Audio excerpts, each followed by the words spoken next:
At night in the king's study, the king and Count Slave, one of his trusted retainers, are engaged in a private conversation. The king begins by asking if Count Slave has made any mistakes lately, which the count denies. The king, seemingly aware of the politics surrounding his court, suggests that the Duke Icarus, which has a reputation for treachery, may be behind recent issues, as he has a history of banishing his opponents to the north over the past decade. Despite Count Slave taking the blame for these problems, the king reassures him by emphasizing that he is the only retainer the king can truly trust. Then Count Slave humbly accepting the king's praise.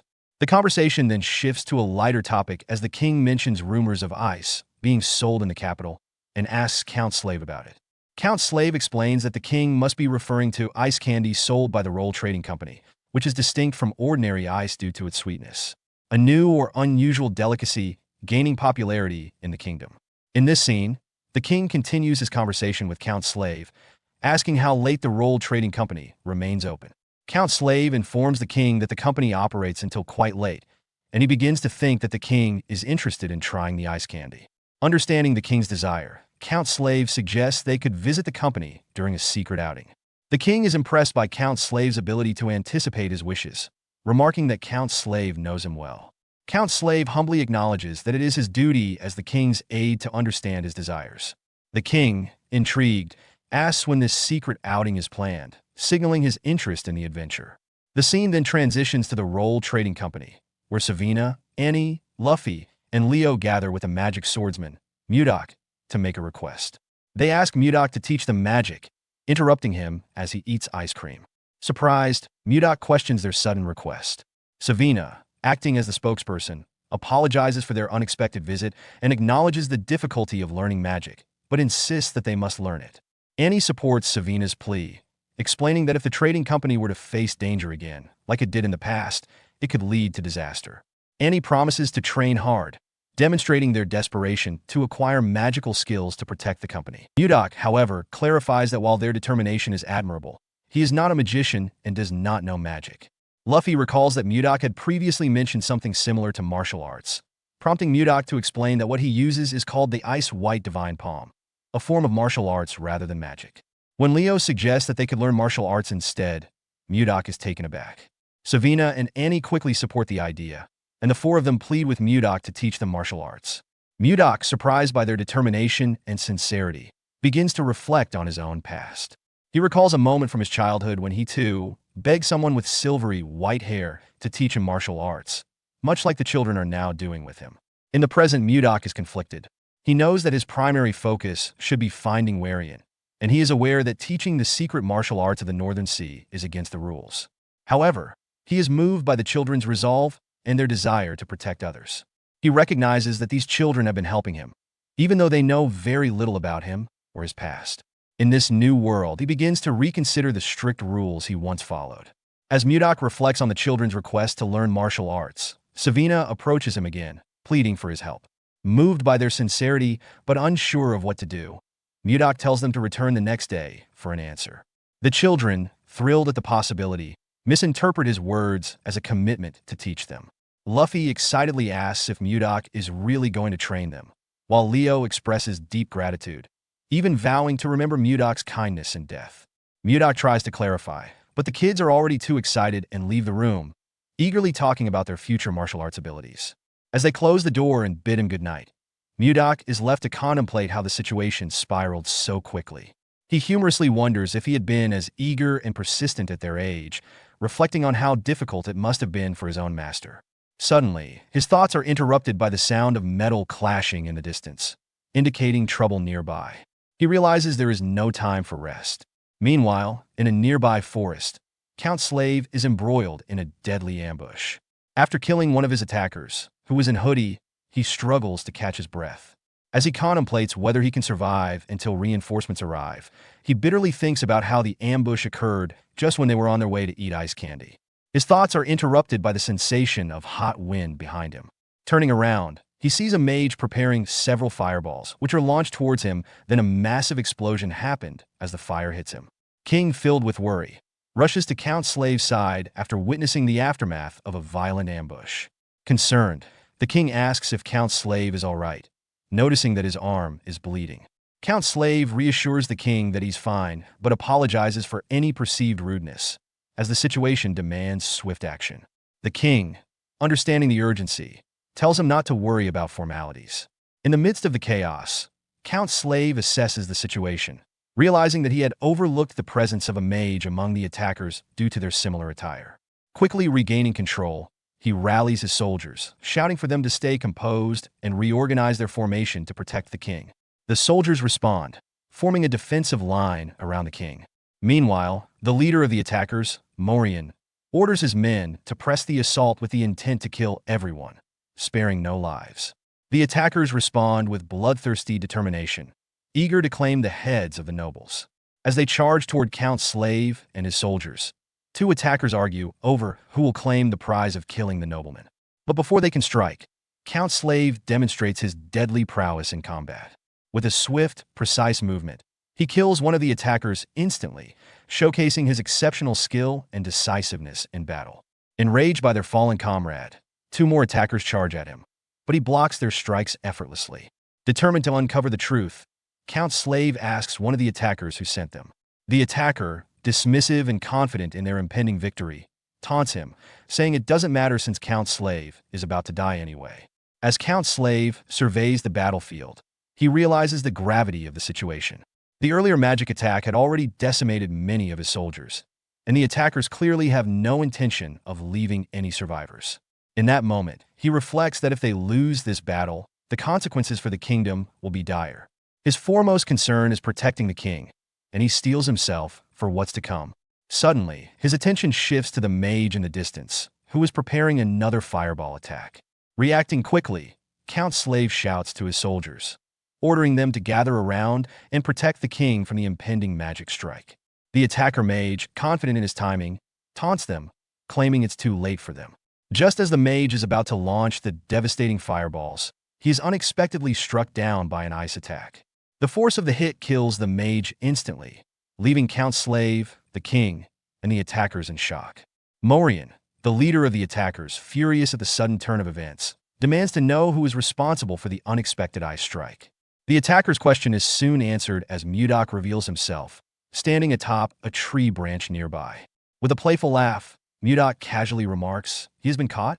In a swift and dramatic turn of events, Mudok vanishes from the tree branch and reappears behind Morian, the leader of the attackers, knocking out one of Morian's subordinates with ease. Mudok then casually addresses Morian, saying, "It's been a while since he wished to see the moon, but it was so loud here that he had to come." Morian, taken aback, quickly turns to face Mudok. As he processes the situation, he realizes that Mudok's ability to appear behind him without detection indicates he is no ordinary opponent. Morian's thoughts reveal his urgency. Despite their numerical superiority, they were caught off guard by Mudok's skill. He understands the stakes. They must assassinate the king and retreat swiftly to avoid any further complications. Mudok, meanwhile, observes the weapons of his enemies and smiles. Morian, undeterred, swings his blade at Mudok while instructing his subordinates to focus on killing the king, asserting that he will handle Mudok himself. With remarkable ease, Mudok blocks Morian's attack with his own sword, demonstrating his superior skill. He then remarks on the variety of swords he has encountered. Mudok alludes to the Sullen, a weapon associated with the Northern Sea Ice Palace. He invites Morian to engage him with more power. Hearing that, Morian, filled with rage, snarls, "This bastard," and lunges at Mudok with the intent to kill, vowing that Mudok won't escape alive. Mudok, unfazed and seemingly enjoying the confrontation, smiles and encourages Morian to unleash all his fury, saying how exhilarating. "Yes, let everything out." Despite Morian's aggression, Mudok easily blocks his attacks, demonstrating his superior skill and composure. However, Morian quickly adapts by retracting his left-hand weapon and attempting a series of stabbing attacks. Yet, Mudok dodges each one with ease, further frustrating Morian. Morian becomes increasingly agitated and tries a wide, furious swing with both weapons, but Mudok effortlessly sidesteps this as well. Seeing an opening, Mudok retaliates with a swift punch to his stomach, catching Morian off guard and sending him to his knees, gasping for breath. With Morian momentarily vulnerable, Mudok assumes a fighting stance and launches into a series of attacks with his sword. The first two strikes are barely deflected by Morian, leaving him exposed for Mudok's next move. Seizing the opportunity, Mudok grabs Morian's face, and forcefully smashes it into the ground, laughing in a mix of triumph and mockery. As the fight reaches this fever pitch, rain begins to pour from the sky, adding a dramatic effect to the already intense atmosphere. The scene shifts to the king, who watches the confrontation with concern and confusion. He turns to Count Slave, asking just what is this? Count Slave, recognizing the need for caution in the midst of the chaos, urges the king to step back for his safety. In a tense confrontation, King expresses his belief in a Mudok potential to save the kingdom. Count Slave, seemingly bewildered, seeks clarification on the king's cryptic statement. Meanwhile, attackers, who had previously ambushed, begin to worry about Captain Morian and the skill of Mudok, speculating whether he might be a master swordsman. As the atmosphere grows more charged, Mudok approaches the attackers, visibly angry and filled with indignation. His rage stems from a trivial yet personal grievance. His ice cream melted due to the rain, which he attributes to the attackers' interference. His outburst confuses the attackers, who struggle to understand how his melted ice cream relates to their confrontation. Mudok, still fuming, threatens the attackers, asserting that he will demonstrate the power of his anger, especially one ignited by something as trivial as ice cream. He declares that he will count to 3, implying that significant consequences will follow for those who remain after his countdown. Unfazed, the attackers respond dismissively, convinced they can easily overwhelm Mudok. They prepare to strike, eager to silence him and assert their dominance. As Mudok begins his countdown, they charge at him, determined to prevent any further complaints from him. As the attacker strikes poised to land, he reached the climax of his countdown. In a swift and unexpected maneuver, Mudok activated his protective chi, conjuring a shimmering barrier that enveloped him, effectively blocking the incoming attacks with ease. Seizing the moment, Mudok channeled his chi into his sword, channeling it into his weapon. With a fierce determination, he took a fighting stance and unleashed a brutal counterattack, proclaiming, "Don't say that his sword is a merciless one." In an instant, a multitude of sharp ice structures erupted from the blade, piercing through the attackers with overwhelming force. Both Count Slave and the king watched in astonishment as Mudok demonstrated his formidable skills. The raw power of Mudok's attack left them stunned, as they realized the depth of his abilities. After delivering his vengeance, Mudok making a graceful leap away from the scene at an incredible speed, leaving the attackers' bodies lying on the ground. Count Slave, recovering from his shock, remarked on Mudok's sudden departure. Meanwhile, the king's expression shifted to one of urgency as he acknowledged the necessity of securing Mudok's allegiance to him. Count Slave respectfully affirmed his loyalty by saying, "Your wish is my command, Your Majesty." Edmund learns that a group of children is studying magic. Initially surprised, he questions whether they are truly studying magic and whether the enigmatic swordsman, known for his magical prowess, is the one teaching them. The person he is speaking with confirms that it is indeed the swordsman instructing a select group of 4 children. Edmund finds this situation amusing, reflecting on the nature of magic and the challenges associated with learning it. He considers the rarity of those who successfully learn magic and contemplates the children's good fortune in being chosen by the swordsman. This leads him to speculate that perhaps the swordsman is overwhelmed with work, which is why he is only teaching a few students despite many others expressing a desire to learn. Feeling a sense of curiosity and excitement about the potential of these children, Edmund stands up and asks to be led to where the children are studying magic. He is optimistic that their collective progress could lead to greater achievements, suggesting that the day when they all rise to prominence may be closer than he had anticipated. Edmund approaches Mudok and initiates a conversation, thanking him for teaching magic to the children. Mudok, confused by Edmund's words, asks for clarification. Edmund cheerfully reveals that he knows about Sir Magic Swordsman teaching magic to their children and expresses deep gratitude, asking how he could possibly repay the favor. Mudok, suspecting that this was the matter the higher-ups had been discussing, remains silent. At that moment, Charles interrupts the conversation, informing Edmund that there is a guest for Sir Magic Swordsman. To everyone's surprise, the guest turns out to be the Chamberlain. With tears in his eyes, the Chamberlain falls to his knees and pleads for mercy, explaining that the king has ordered him to bring Sir Magic Swordsman back. He warns that if he fails, the king intends to retrieve him personally, indicating the seriousness of the situation. Mudok coldly tells the Chamberlain to leave, but the request makes clear the mounting pressure from the royal court. Mudok questions the Chamberlain's sincerity, asking why he should trust him. The Chamberlain, desperate, grabs Mudok's leg and pleads with him to meet with the king, continuing his emotional appeal. Edmund, witnessing this, is shocked and wonders if His Majesty truly refers to the king. The Chamberlain, undeterred by Mudok's cold demeanor, begs him not to refuse the royal summons, regardless of personal feelings toward the Chamberlain. Mudok, unimpressed, accuses the Chamberlain of harassing him daily, dismissing him and insisting he leave. Mudok, irritated by the Chamberlain's persistent pleas, distanced himself and muttered he is not sure if this is a lead on Wayan, but if things like this keep turning up. His thoughts shifted to a necklace in his possession, triggering a memory of a past conversation. In the memory, Mudok firmly refused a request from his subordinate, who was pleading with him. Mudok reminded the subordinate of the 3 years it took him to gain full control over Gangbuk and expressed concern about the impending arrival of people from the Central Plains.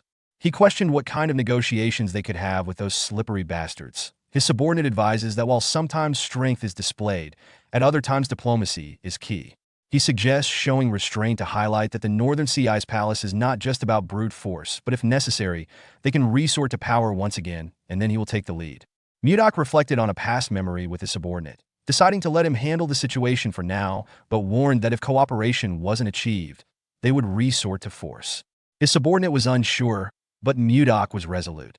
He recalled meeting Wayan, whom he considered the woman of his destiny, reminiscing fondly about the best day of his life. Smiling at the memory, Mudok resolved to focus on Wayan rather than minor annoyances, but acknowledged that action might still be needed. Arriving at a place where his students are cultivating, Mudok observed his students practicing, with Luffy greeting him. He pondered carefully about the many issues at hand.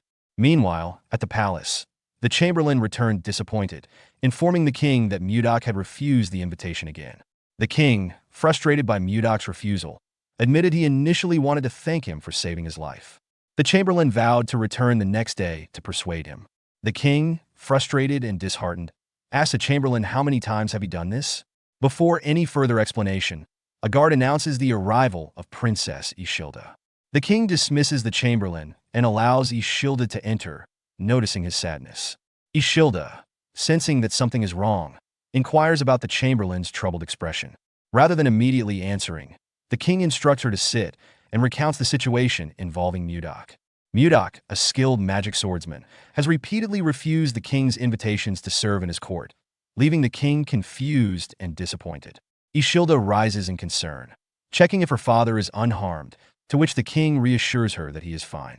She then asks why Mudok would reject the king's offer, but the king admits that he doesn't understand the reason for Mudok's refusal, even though he values the young man's talents and wants him by his side.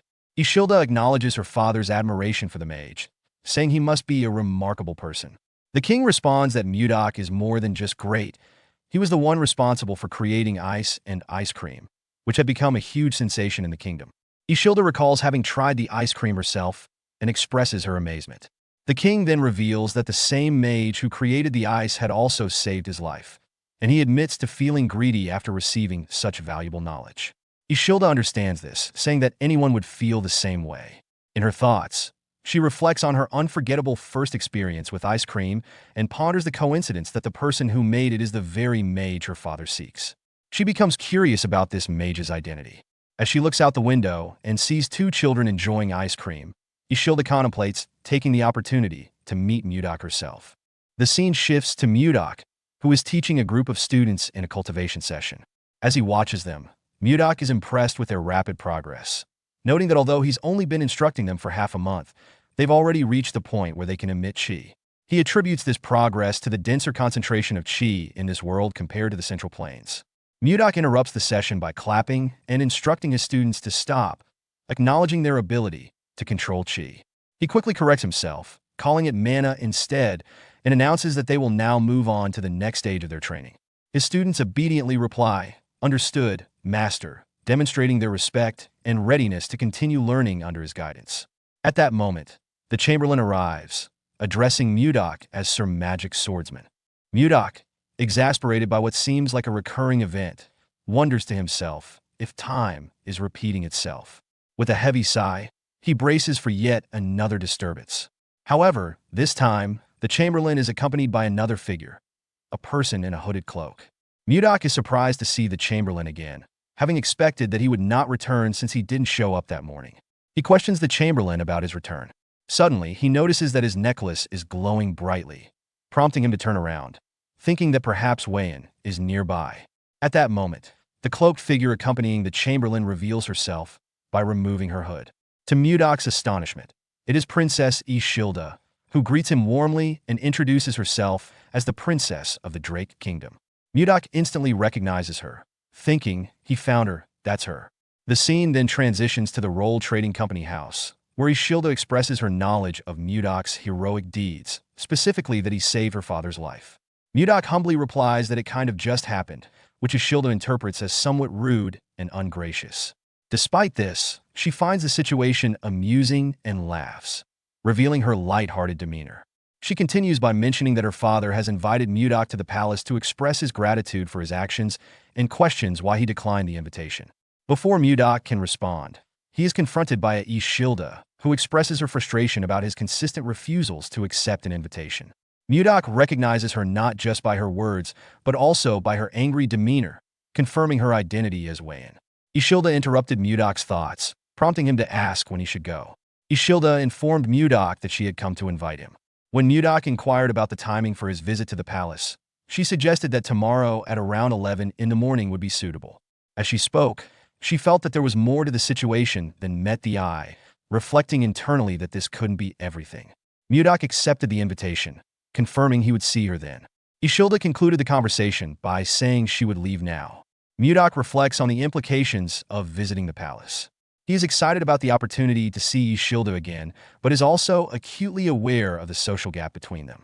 As the king's daughter, Ishilda occupies a position of the highest status in the kingdom, leading Mudok to ponder the challenges of bridging that divide. He fantasizes about the possibility of getting closer to her and even considers the idea of marrying her. Reflecting on a past incident, Mudok realizes the importance of careful planning to avoid repeating mistakes. He decides that he will need Edmund's assistance in executing his plans. When he shares his intentions with Edmund, the news leaves Edmund in shock. Trembling, Edmund can hardly believe what he has just heard. Mudok's declaration, his intention to marry Princess Ishilda, elicits an immediate, incredulous reaction from Edmund, who questions Mudok's sanity. In response, Mudok adopts a serious demeanor, asking for Edmund's reasoning behind his negative opinion. Sighing, he expresses a willingness to listen. Edmund explains the gravity of the situation, emphasizing that Princess Ishilda is the only child of the late Queen Swan, making her the sole legitimate heir to the throne. He stresses the social and political implications of Mudok's aspirations, pointing out that Mudok, as a foreigner with no noble status, knightly title, or recognized rank, has no realistic chance of marrying her. According to Edmund, a suitor for the princess would typically need to be a prince from another realm or a noble from a distinguished family, and they would also need to possess good looks. In light of this, Mudok responds with determination. He suggests that if he can elevate his own status or gain significant prestige, it would bolster his chances of successfully marrying Ishilda. Edmund acknowledges that if Mudok can achieve something significant, it might improve his chances of marrying Princess Ishilda. Energized by the prospect, Mudok stands up and enthusiastically declares his intent to give it a try. However, Edmund interrupts, reminding Mudok of the essential rules of etiquette that he must adhere to while in the palace. Realizing Mudok is unaware of these protocols, Edmund begins gathering books from his bookshelf, intending to educate him on proper palace etiquette. He reflects on the potential consequences of Mudok's ignorance, recognizing that any incident caused by a lack of understanding could negatively impact their own business dealings. To prevent this, Edmund commits to thoroughly teaching Mudok. However, Mudok, observing Edmund's fervor, wonders why he seems so excited about the task at hand, but ultimately accepts the need for guidance, responding that he understands and will rely on Edmund's expertise. That night, their preparations begin in earnest as Edmund instructs Mudok on maintaining proper posture, emphasizing the importance of appearance and behavior. Seol Mudok endures a lengthy lecture, focusing on the nuances of palace life. The following day, Mudok dons an expensive outfit, signaling his readiness to embark on his journey. With a sense of determination and optimism, he stated that it was time to leave. Mudok arrives at the king's palace for a long-anticipated meeting. When he enters, he respectfully bows and greets the king, who chuckles and welcomes him inside. Although Mudok expected the meeting to be private, he's surprised to find many people present. Princess Ishilda discreetly apologizes, explaining she didn't intend for the meeting to fall on such a busy day, and Mudok believes her, noticing her genuine flustered demeanor. As Mudok settles in, he's interrupted by a sneer from Justin, a nobleman Mudok had beaten in a recent encounter. Justin openly expresses his distaste for Mudok's presence, calling him a miscreant. Mudok, recognizing Justin, smirks, which only infuriates Justin further. Just as Justin prepares to hurl an insult, his father, Duke Sergio von Icarus, intervenes, reprimanding him and reminding him not to embarrass himself in front of the king. Reluctantly, Justin complies, though it's clear he's still seething. The king observes this interaction and comments to Count Slave that Justin seems to have been through quite a lot recently, a sentiment Count Slave agrees with. The king then turns his attention to Mudok, asking why he finally accepted the royal invitation after so many refusals, expressing his disappointment at Mudok's previous delays. Mudok explains his reasons, citing the overwhelming workload at the Roll Merchant Association. Due to a labor shortage, he has been under intense pressure to produce ice, his primary task. Despite his best efforts, the constant influx of orders depletes the ice he produces almost immediately. His intention had been to complete his work before meeting the king, but each day's demands prevented him from doing so, causing the repeated delays until today. Mudok, having explained his delayed arrival due to work demands, is met with understanding from the king, who acknowledges how busy he must be given the popularity of ice and ice cream sales. Appreciating the king's open-minded response, Mudok silently compares him favorably to his previous father-in-law, Dam Chunhak, seeing the king as almost celestial by comparison. Curious about Mudok's identity, the king asks for his name, to which Mudok replies that he is known only by the title Magic Swordsman. The king, finding the title insufficient for ongoing use, expresses mild frustration over not having a more proper address for Mudok. Observing the exchange, Princess Ishilda suggests that the king could bestow a title upon Mudok as a reward for saving his life. Duke Icarus supports her idea, reminding the court that Mudok's bravery is worthy of recognition. Moved by their support, the king agrees, stating that he cannot ignore such an important act of heroism. Rising from his throne, he requests that Mudok step forward to receive the honor. Internally, Mudok sees this as a necessary step if he's to achieve his goals, including the possibility of marrying Ishilda, and feels his practice of palace etiquette with Edmund is paying off. The king solemnly declares that he, King Tomalova III, grants Mudok the title of Baronet and the name Blizzard, inspired by the memory of his brave actions on the night he was saved. Mudok reflects on the significance of the title, noting that Blizzard translates to snowstorm in the kingdom's language. The king finalizes the honor by affirming that Mudok's title and name will be passed down through future generations, solidifying Mudok's new status in the kingdom as Baronet Blizzard. After receiving the title of Baronet Blizzard, Mudok rises, and the king expresses heartfelt gratitude, acknowledging that he owes his life to Mudok. Mudok, smiling, assures the king he'd make the same choice again if needed. Duke Icarus seizes this moment to propose an additional reward, suggesting that Mudok be granted lands fitting his new title. The king hesitates, pointing out that it's unprecedented to give land to a baronet, as this might provoke opposition. But Duke Icarus insists no one would challenge the king's authority and implies he'd personally address any resistance. The king looks to his other advisors, Baron Arista and Count Crash, who, intimidated by Duke Icarus's stern gaze, reluctantly agree. Reassured, the king asks if there are any lands suitable for Mudok, to which Duke Icarus proposes the northern icy region previously discussed in council meetings. The king grows uneasy at this suggestion, sensing the challenging conditions of the remote northern territories.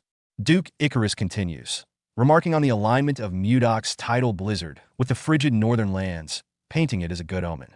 Mudok begins to understand the duke's intentions, to send him away to a harsh region as retribution for an earlier conflict with Duke Icarus's son. Yet Mudok sees an opportunity in this. Despite the difficult location, he realizes that if he can govern the northern lands well and build his reputation, it may elevate his status enough to narrow the social gap between himself and Princess Ishilda. After returning to the Roll Trading Company, Mudok shares the events of his meeting at the king's palace with Edmund, including his unexpected appointment to lead the northern lands. Edmund is shocked and expresses concern, citing the dangerous conditions of the northern lands, including constant snowstorms, avalanches, and extremely unstable mana. He wonders if Mudok is truly prepared for such a harsh environment. Mudok, however, remains unfazed, casually sipping his tea and assuring Edmund that the cold doesn't affect him, and he finds the unstable mana intriguing. Edmund, jokingly but with some fear, asks if Mudok is like a yeti, referencing a legendary creature from the northern lands. He explains that yetis are large, strong, and impervious to cold, though they are violent. Mudok finds the legend interesting but isn't too concerned about it.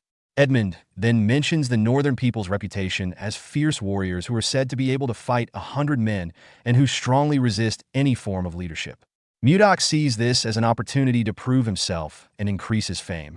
But Edmund, thinking practically, recognizes the difficulty of such a task. As Mudok about leave, he is interrupted by Savina and a group of children who are standing at the door with teary eyes.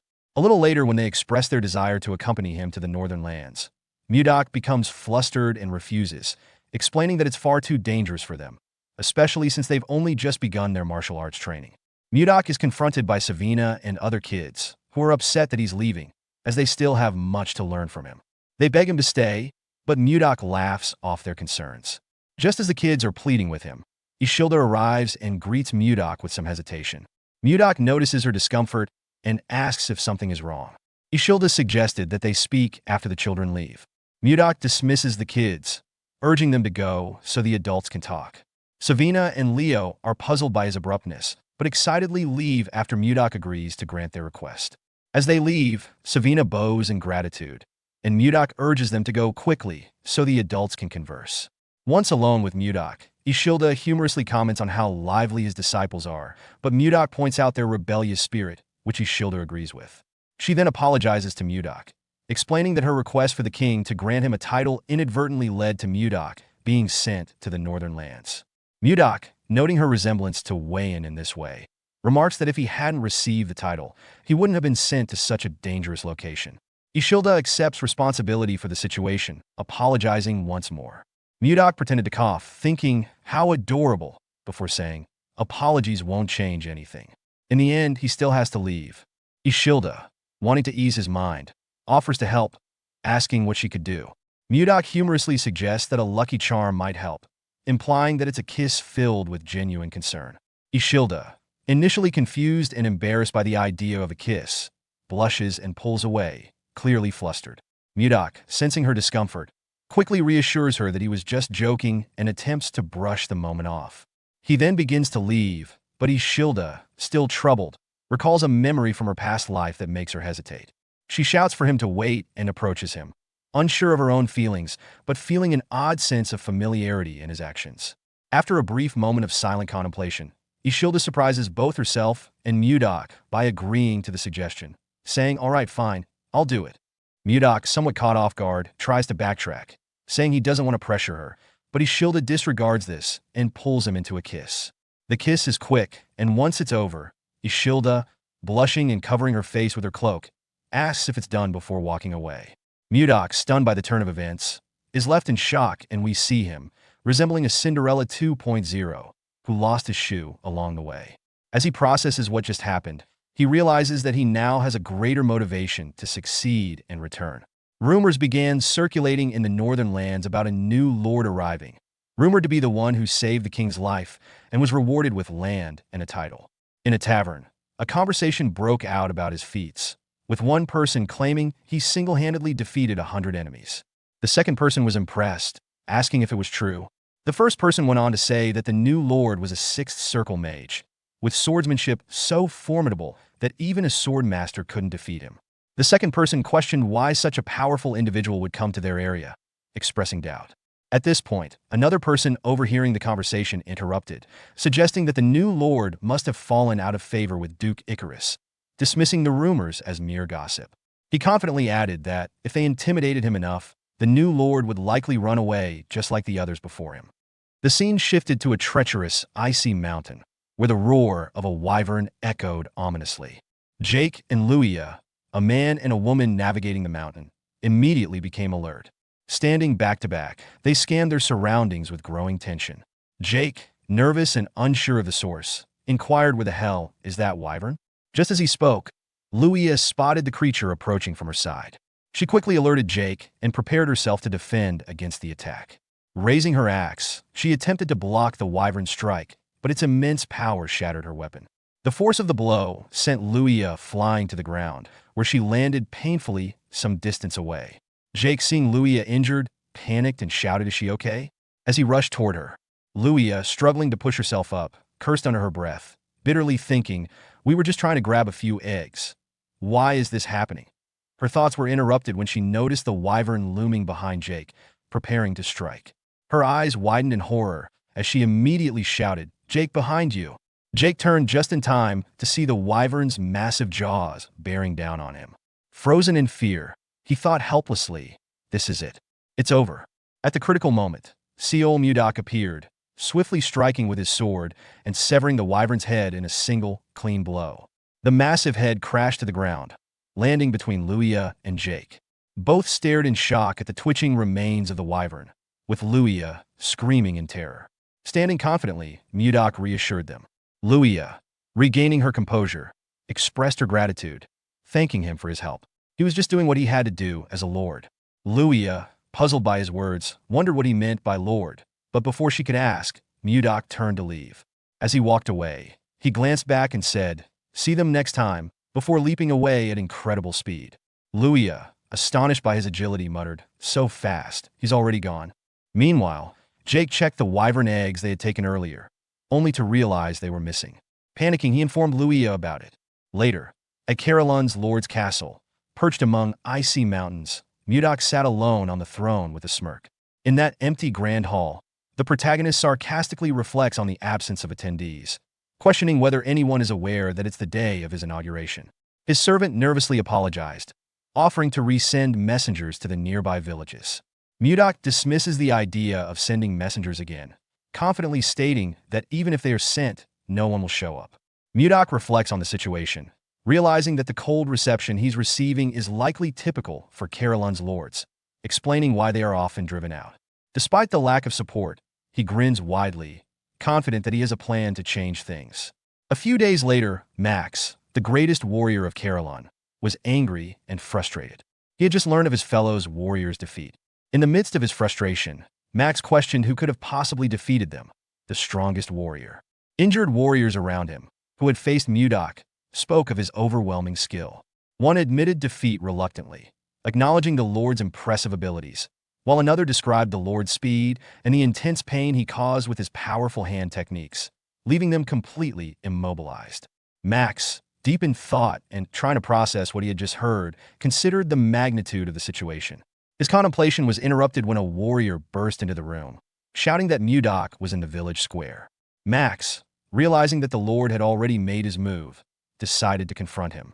His fellow warriors, eager for Max to step up, encouraged him, urging him to take charge and defeat the new Lord. They called out to him, expressing their trust and reliance on him, saying they were counting on him.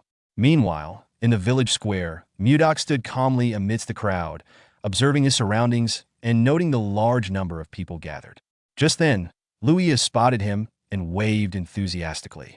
Mudok was about to respond when Luia's father, Max, appeared behind her. Max tapped Luia on the shoulder, and she turned to face him. Max, seeing his daughter Luia talking to Mudok, grew concerned and asked, "What is she doing here?" Luia, unfazed, casually explained that the village square was crowded with people, and she had simply been curious about what was happening. Max explained to Luia that the reason for the crowd was the arrival of the Lord. This reminded Luia of a past incident when Mudok had saved her from the ice wyvern. She realized that Mudok's was the new pointed Lord. When she mentioned this, Max grew concerned and wondered if Mudok had indeed been the one to save her. He also considered the gravity of the situation. Mudok had taken down an ice wyvern with a single blow, something even the greatest warrior of Carolyn would struggle to do. Max, processing this, acknowledged the strength and skill of Mudok, but felt conflicted, knowing he couldn't back out now. Determined to confront the situation, he approached Mudok and introduced himself as Max, the greatest warrior of Carolyn. Mudok, however, did not shake his hand and introduced himself as Blizzard, the newly appointed baronet of Carolyn. Max then brought up the rumors he had heard about Mudok, specifically about him mercilessly tying people up in villages, questioning if it was true. Mudok calmly explained that he had only been teaching a lesson to those who tried to rebel, not acting out of malice. When Max asked if he was planning to rebel, Mudok's expression grew serious. Max, frustrated, clarified that he wasn't planning to rebel, but instead had an offer to make. Max explained the harsh conditions of Carolon, where people have historically relied on strong alcohol to survive the cold. He proposed a drinking match with Mudok as a way of testing him. Mudok, intrigued, smirked and agreed. Max warned him about the potency of the drink, which could burn one's body, but Mudok confidently accepted the challenge, stating that if he won, Max would have to recognize him as Lord and follow him unconditionally. The crowd murmured in disbelief, knowing the strength of Max and the severity of the drink, with many believing Max would win. Max accepted the terms and told Mudok not to regret his decision. Later, in the tavern, the two sat at a table surrounded by a crowd, the glasses filled with alcohol. Max asked Mudok if he was sure about the bet, offering him one last chance to back down. Mudok, smirking, declared that he could never back down as a lord, and the match was set to begin. Max, smiling, warned Mudok not to regret it. As the drinking match progressed, Max began to feel the effects of the alcohol, his vision blurring after several rounds. He paused and set his glass down, prompting a fellow warrior to ask if he was okay, noticing that Max had briefly passed out. Luia, concerned, pleaded with her father to stop the match. Max, stunned by the thought of himself passing out, couldn't believe it. As the greatest drinker in Carolon, he was determined not to lose. He refused to accept his condition, extended his glass, and insisted on another round, declaring that he wasn't drunk yet. Mudok, observing Max's state, calmly poured him another glass and gently advised, "It might be better if you didn't push yourself too far." Max, still trying to maintain control, attempted to pour for Mudok, but fumbled due to his blurred vision, spilling alcohol on the table. He glanced at Mudok, who appeared completely unaffected by the alcohol, and thought in frustration, "Damn it. He's drinking like there's no tomorrow." Noticing Max's clumsiness, Mudok smirked and teased, "Hey, how about you pour it into the glass?" Max, frustrated and feeling the weight of the challenge, held his head and thought, "How is he still fine?" Mudok, leaning forward with a smirk, asked how is he holding up? Is he ready to give up yet? Max gritted his teeth and replied he is fine. "Let's keep going." Mudok stated all right. Max gulped down his drink while Luia and Jake watched nervously. Across the table, Mudok effortlessly drained his glass, placing it on the table with a decisive thud. The sound startled Luia and Jake, who stared at him wide-eyed. Mudok thought to himself, maybe it's been a while since he drank, but this is going down surprisingly smoothly. Suddenly, a loud thud echoed in the room as Max collapsed to the floor, unconscious from overdrinking. Seeing that a smile spread across Mudok's face. He thinks no matter how they look at it, he has won. Max's fellow warriors looked on, stunned by his defeat. Mudok rose from his seat and addressed the crowd. "All right, listen up. Everyone here must gather at his castle in 5 days. They will see if they're the kind of people who keep their promises." The scene takes place 5 days after a previous event, inside Mudok's castle, where the group has gathered as instructed. Mudok surveys the group and remarks with mild surprise that they've kept their promise to show up. Max, one of the group members, steps forward to acknowledge their commitment, but before he can elaborate, Mudok cuts him off, signaling a more direct approach. Mudok tells them that they have 10 days to prepare for a significant change. The group is caught off guard by his words, and a tense silence fills the room. Luia, one of the group members, breaks the silence by asking if Mudok intends for all of them to move into the castle, to which Mudok humorously dismisses, pointing out the impracticality of such an idea given the castle's size. He further confuses the group by mentioning they should pack their belongings, but not explicitly explaining where they would be going. After some back and forth with Luia, Mudok reveals his true intention. The group will be migrating north. This revelation shocks everyone in the room, leaving them to process the gravity of the situation.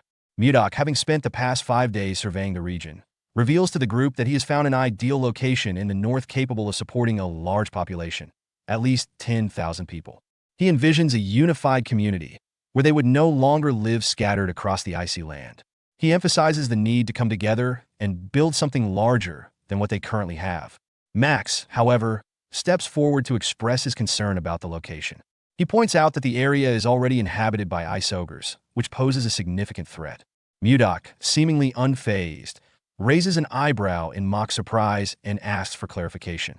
Max explains that ice ogres are similar to regular ogres but are stronger, implying a dangerous challenge for the group. Mudok responds dismissively, revealing that he has already encountered the ice ogres and, in fact, wiped them all out. His nonchalant admission of having defeated such formidable creatures leaves the room in stunned silence. His confident demeanor contrasts sharply with the group's anxiety.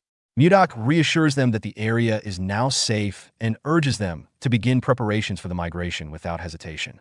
He describes the location as a perfect spot for their future community, and with that, he dismisses the group, signaling the end of the meeting.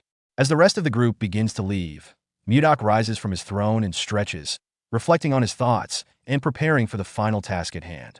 However, his contemplation is interrupted by the voice of Luia, who greets him with a respectful, "Good morning, Lord." Mudok turns to see Luia and Jake, who have stayed behind after the meeting. Luia steps forward to properly introduce herself, noting that she hadn't had the chance to do so earlier. Jake follows suit, introducing himself as well. Mudok acknowledges their presence with a nod and remarks that he understands why they are there, adding that he was actually planning to summon them both for something. Jake, clearly puzzled, asks what he's being summoned for. Mudok, maintaining an air of calm, reassures them with a faint smile, telling them it's nothing too serious and urging them not to be nervous. He then invites them to follow him. Mudok leads Luia and Jake to a room within the castle, where they are confronted by a surprising sight: a group of ice wyvern hatchlings. Both Luia and Jake are visibly stunned, frozen in shock at the sight. Luia, her expression now filled with anger, turns to Mudok and accuses him of stealing the ice wyvern egg they had worked so hard to obtain in the past. She confronts him, demanding an explanation for his actions. Mudok responds with a chuckle, dismissing her anger by asking her to remember who saved them during that earlier incident. Luia's frustration grows, and Jake nervously avoids Mudok's gaze, clearly uncomfortable with the situation. Before either can offer a retort, Mudok waves his hand dismissively and moves on from the topic. Mudok then casually mentions that, although he initially thought of raising the wyverns, they are too troublesome for him. He complains about their excessive eating habits and unbearable noise, explaining that he can't focus properly because of them. Luia, trying to reason with him, explains the deep bond between wyverns and their caretakers, how they imprint on the first being they see after hatching and perceive that being as their mother. She tells Mudok that it would be pointless for them to take the wyverns now because of this bond. Mudok, not fully understanding the significance of the wyvern's behavior, frowns at the thought of having to care for them. His frustration grows as he mentally rejects the idea of dealing with such troublesome creatures. Jake, incredulous at Mudok's dismissive attitude toward the ice wyverns, steps forward and argues passionately that the wyverns are incredibly rare and valuable. He points out that Mudok's perspective is misguided, emphasizing that ice wyverns are far superior to regular wyverns in size, strength, and overall power. Luia, agreeing with Jake, urges Mudok not to squander the opportunity to raise such a formidable creature. Jake further fuels the argument by enthusiastically suggesting that, if he were in Mudok's position, he would properly train the wyverns and use them for practical purposes, such as flying comfortably to Texten, the second capital of the Gaia Kingdom. Mudok, curious, asks what Texten is, prompting Jake to explain that it is located about 1,000 kilometers west of Carolyn and is a place where anything can be found. Mudok raises an eyebrow, surprised by the claim that the wyverns could fly such a distance. Jake eagerly confirms that the wyverns could indeed make the journey to Texten and back in just an hour or two, which leaves Mudok momentarily stunned by the possibilities this opens up. After a pause, Mudok, now intrigued by the potential of the wyverns, asks how he can go about taming them. Luia smirks, sensing that Mudok has changed his stance, while Mudok grins in response, admitting that he has come up with a brilliant idea. A few days after Mudok's command to begin the migration, the people of Carolyn continue their arduous journey. Despite Mudok's leadership, the people are clearly struggling with exhaustion after days of trekking. Savina, noticing their weariness, approaches Mudok to inform him that the people are fatigued. Mudok frowns as he surveys the tired crowd, understanding the difficulty of the journey after 3 days and nights of travel. He recognizes that some of the people still don't fully trust him, but he holds on to the belief that once they reach their destination, they will understand his intentions. Turning back to address the crowd, Mudok encourages them to keep going, assuring them that they are almost there. He urges them to trust him and push through their exhaustion, though the warriors among the group are clearly skeptical. Their murmurs reveal their doubts. Some question Mudok's leadership and direction, while others worry about the ice ogres still potentially inhabiting the area they are heading to. In response, Mudok's patience runs thin. He drives his sword into the icy ground with a loud thud and fiercely asserts that he has already defeated all of the ice ogres, chastising the warriors for doubting him. His angry outburst calls into question their bravery, challenging their commitment to Caroline's cause. Without waiting for any response, Mudok resumes walking, leaving the crowd to reflect on his words. Savina, sensing the tension, hesitates and calls out to him, but Mudok dismissively waves her off, confident that the people will come to understand his leadership soon enough. Later that day, Mudok and his group arrive at a massive cave, which they stare at in awe. The cave is a sight to behold, and the group can hardly believe they've finally reached it. Leo, one of his students and also one of the group members, turns to Mudok, expressing that this must be the location Mudok had mentioned before. Mudok confirms with a nod, acknowledging that it took considerable effort to find this spot, but that he is pleased with it. As he surveys the group, he notices expressions of relief and satisfaction among the people. Mudok then raises his voice to address the group, informing them that the cave once served as the stronghold of the Ice Ogres, but now it belongs to them. This marks the beginning of their new lives, and Mudok declares that from this moment on, the cave will be their new home. With that, he suggests they need a name for their new dwelling. Excitement stirs within the crowd, and they eagerly shout their agreement. Mudok takes a moment to think, recalling the name of his previous location, the North Sea Ice Palace, and considering something similar yet fitting for this new place. Suddenly, an idea strikes him, and he announces that from now on, the cave will be known as White Castle. The group erupts in cheers, embracing the new name enthusiastically. Mudok, smirking to himself, watches the celebration with satisfaction. He reflects on the final task ahead, the return of the baby wyverns. His eyes scan the cave, mentally planning where their nest will be, settling on an empty space to accommodate them.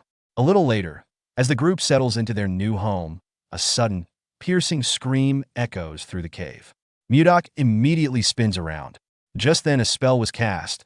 A lightning bolt struck the last baby wyvern, knocking it unconscious to the ground. The mage who cast the spell wondered to himself, "Why are wyverns here?" At that moment, Mudok appeared on the scene, his eyes burning with intensity. He demanded, "Why is there a mage here?" The mage, startled by Mudok's sudden arrival, quickly turned to face him, readying another lightning bolt spell. Without hesitation, Mudok springs into action, moving with lightning speed. In a flash, he disables the mage by blocking his pressure points and seizing his neck. With a single, forceful motion, he slams the mage against the cave wall, pinning him there.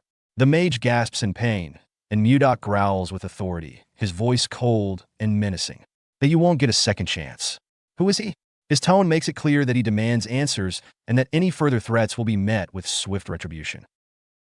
The manhwa starts amid a relentless rainstorm, where a swordsman and his band of soldiers stood their ground, surrounded by the lifeless bodies of their comrades and enemies. The swordsmen grew increasingly frustrated as the ruthless assailants, clad in dark attire and masks, relentlessly chipped away at their defenses. The cold-blooded killers launched another coordinated attack, their powerful momentum and exceptional blade skills swiftly dismantling the soldiers' formation. After dealing with the vanguard, the killers wasted no time shifting their attention to the swordsman, who was the leader of their group.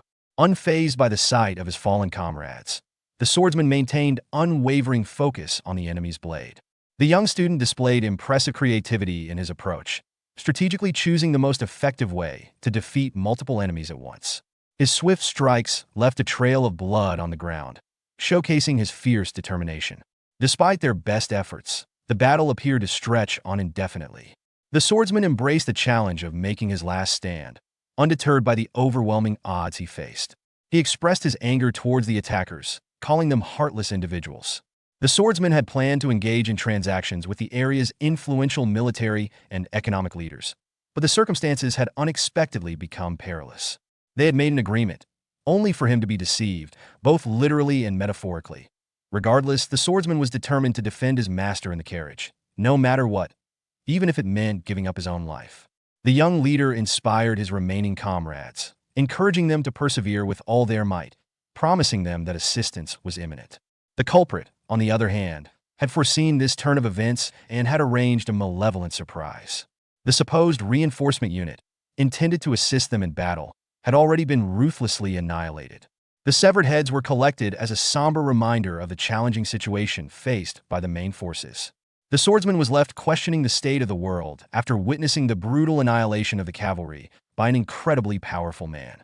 As an approaching banner came into view, the true gravity of their predicament became increasingly evident and incredibly frightening. The Myram Alliance leader, the legendary first heaven-piercing sword, Dam Chunha, had joined the battle.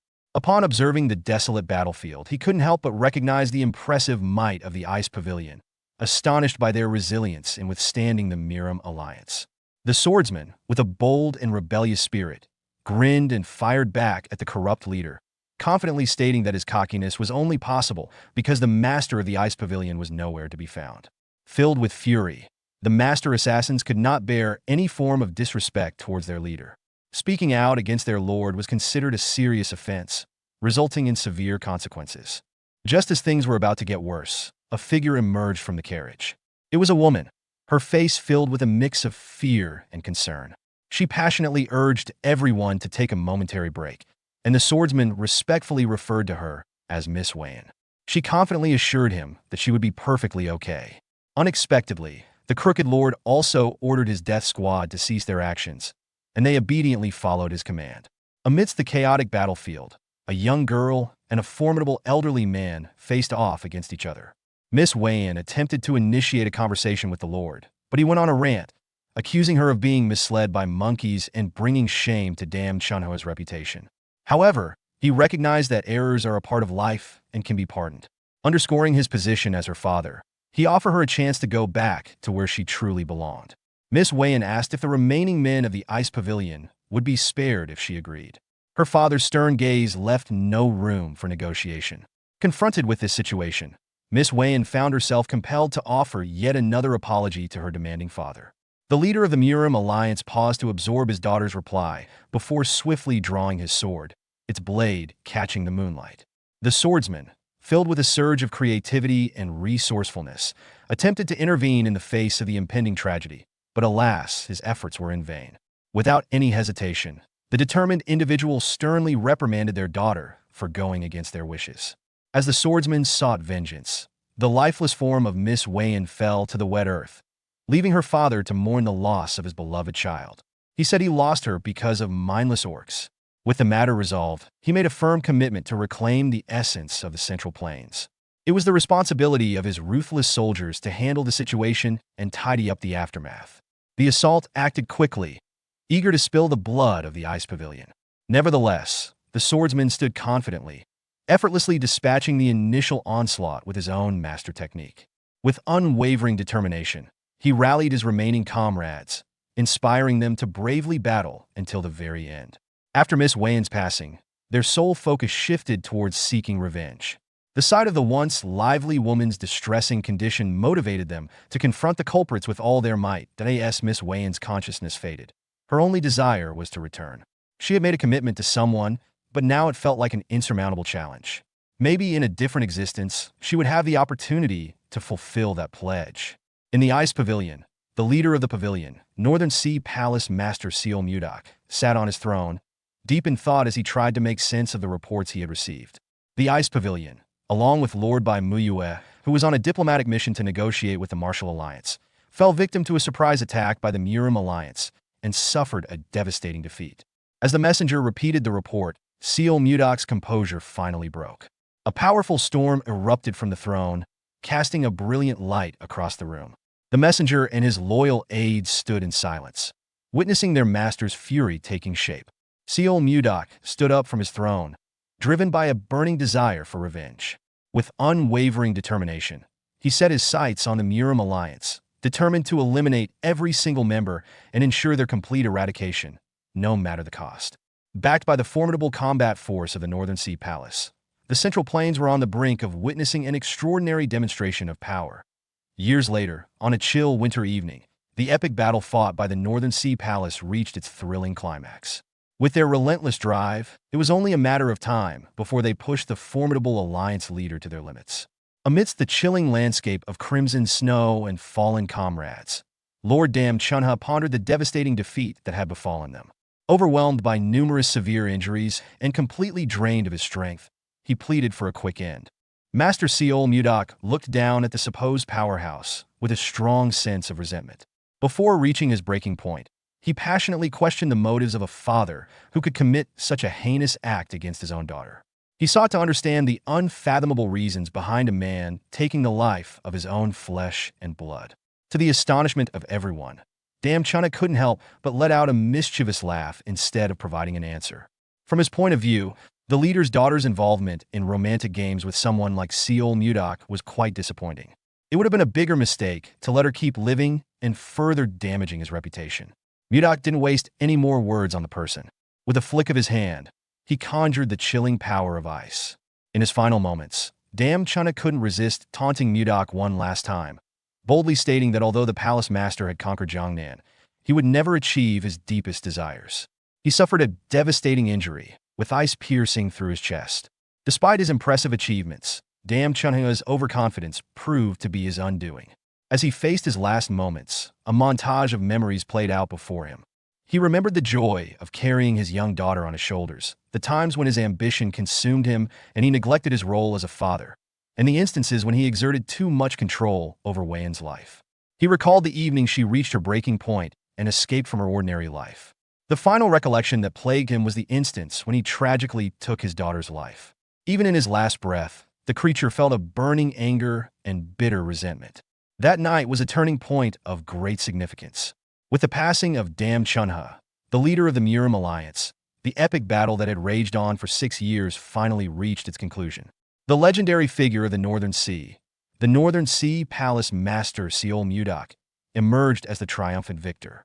That evening marked his rise to power as the undisputed leader of the Central Plains. Nevertheless, Seol Mudok showed no signs of happiness or excitement. He peacefully observed the moon, embracing the gentle snowfall. After the war came to an end, a new era of tranquility emerged at a solitary, withering flower rested upon the Lord's desk in his private chambers. When all was said and done, Seol Mudok was left with nothing but a wilting flower. He distinctly recalled Wei enthusiastically summoning him to witness something remarkable. With a burst of energy, she burst into his room, proudly presenting a beautifully blossomed flower, the Lotus of Love. Legend has it that this flower would only reveal its vibrant petals when it sensed a deep connection between two people. Wei couldn't help but feel emotional. Although she had always been confident in Seol Mudok's affection for her, she started to feel anxious about the lotus not blooming. However, it had flourished magnificently, providing evidence that their affection was mutual and that Mudok genuinely cared for her. He held her close, showing that she was the center of his attention. Ever since, he had felt immense gratitude towards the flower for bringing Wei so much joy. With an unwavering devotion, Mudok planned to transform an entire garden into a breathtaking display of Lotus of Love flowers, a heartfelt tribute to the person who captured his heart. Despite his best efforts, she remained ingrained in his memory. Indeed, he had fought against the entire Murim Alliance on her behalf. The dying Lotus of Love unexpectedly started to shimmer and blossom, much to Mudok's amazement. Baffled by this seemingly impossible occurrence, he called upon his loyal shadow, Myong, who promptly materialized. Mudok was desperate for someone who could unravel the mysterious events that unfolded right before his eyes. He was willing to go to great lengths, even scouring the vast Central Plains in search of knowledgeable experts. Myong quickly carried out the master's commands. After a few days, all the necessary preparations were finished, and a group of individuals was escorted to the Grand Palace. The Manbaksha, known for their extensive knowledge, had assembled at the Northern Sea Ice Palace, yet they were unaware of the purpose behind the new superpower's invitation. Their moment of uncertainty quickly dissipated when a powerful voice from above beckoned them to approach. A door swung open, casting a brilliant beam of light upon them. Despite their hesitations, they had no alternative but to move forward. As they stepped outside, the Manbaksha were amazed by the incredible sight that unfolded before their eyes. A vibrant garden bursting with an array of beautiful Lotus of Love flowers. Even the most seasoned experts among them had never seen a garden so full of these mythical flowers. Encountering one in a lifetime is a rare occurrence for most individuals. The stems were adorned with an exquisite symbol of love, as if delicately crafted by divine hands, leaving no room for doubt that they were truly the Lotus of Love. The Manbaksha were in awe of the impressive cultivation of an uncommon flower in such large quantities. One of the Manbaksha asked the others if they liked the flowers, and in their excitement, they almost forgot to inquire about the man's identity. Seol Mudok presented himself as the garden's proprietor, but among the ordinary people, he held the title of the supreme leader of the Central Plains, the most influential figure in the kingdom. He described how their love had brought forth these blossoms, but when she passed away, the first flower withered away as well. Surprisingly, that lone flower had somehow been brought back to life and blossomed once again. Although the Manhwa were highly knowledgeable scholars in the Central Plains, this phenomenon may have been outside their area of expertise. Luckily, the oldest Manhwa was able to come up with a potential explanation. Mudok's excitement peaked as he eagerly requested the old man to reveal his theory. The older individual theorized that this occurrence could be ascribed to an individual undergoing rebirth in a different physical form, commonly known as reincarnation. There was a possibility that the palace master's departed love had found a new life somewhere in the world. Mudok's curiosity and obsession were piqued. The old man insisted that if his theory didn't hold, there could be no other explanation for the second bloom. At last, the palace master had regained a semblance of hope.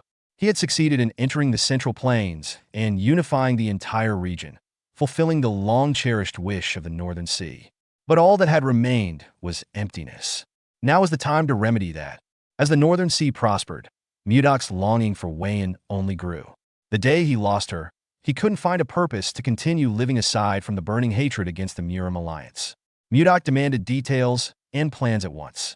It was said that the Lotus of Love glowed when two lovers were in the same place, a concept they would use as their basis. Mudok knew this to be true. As the night Wayan showed him the lotus, it had glowed for the first time. However, carrying a live flower might prove difficult, so the old man suggested crafting the Lotus of Love into a piece of jewelry for easy transport. Mudok entrusted everything to the old man and the Manhwa, setting a departure date in 10 days. If all went well, he promised to reward each Manhwa with 100 nong of gold, a sum that sounded like generational wealth. The palace master departed from the garden, leaving the scholars to work on the plan. This single meeting had lifted Mudok's spirits from the depths of despair. He had truly believed he would never see the love of his life again, but now Mudok had hope once more. He had a purpose. This time, he swore never to let go of this hope, no matter where Wayan might be. Even if it was in the deepest depths of hell, he would follow. He could only hope that Wayan could wait for him. It had been a while since the search began. The team, led by the palace master, continued to set sail in search of the possibly reincarnated Wayan. Inside the ship, Mudok had been stressing over the routes they needed to scour. They had nearly covered the entire Central Plains, and the only place left to look was Hainan. 3 years and 5 months had passed since he started the search for the love of his life, yet he hadn't found her anywhere in the Central Plains. During this time, he never neglected his cultivation. Mudok had advanced from the transformation realm to the profound realm, experiencing complete metamorphosis twice, and yet the search continued to bear no fruit. His only hope was the region of Hainan. With the Lotus of Love jewelry around his neck, Mudok couldn't afford to give up now. He remembered the last time they shared a meal. He had been vehemently against her going to the meeting in person, but Wayan had insisted that her father had decided to attend the negotiations.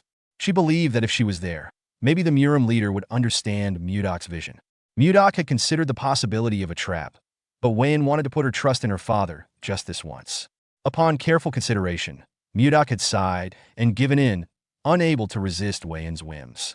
He had agreed on the condition that if anything seemed off, she must not hesitate to get out of there and come back to him immediately. Before departing, Wayan had left him something very important, a golden ring fashioned into a necklace. It was a keepsake from her late mother, said to have the power to return to the person who gave it.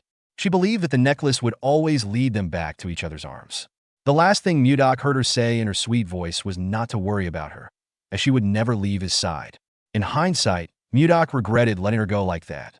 He knew he should have stopped her at all costs back then, but dwelling on what-ifs was futile now, especially when the ship crew was clamoring about an approaching storm down on the deck. The poor shipmates held on for their dear lives as strong winds and heavy rain tested their boat. Mudok came upstairs to see what the chaos was all about. A sudden storm was not on their itinerary at all. Upon seeing the full view of the storm, even the strongest man in the realm was taken aback. Looking to the side, a tidal wave as high as 3 times their ship was moving closer at an alarming speed. Mudok stood his ground and activated his protective key, coupled with the 1,000-pound hammer technique. He braced himself for impact as the waves swallowed the ship whole. Most of the crew were knocked out of the ship, left to fend for themselves in the choppy seawater in the middle of a catastrophic storm. No one was safe. Everyone on the deck was vulnerable to getting swept away.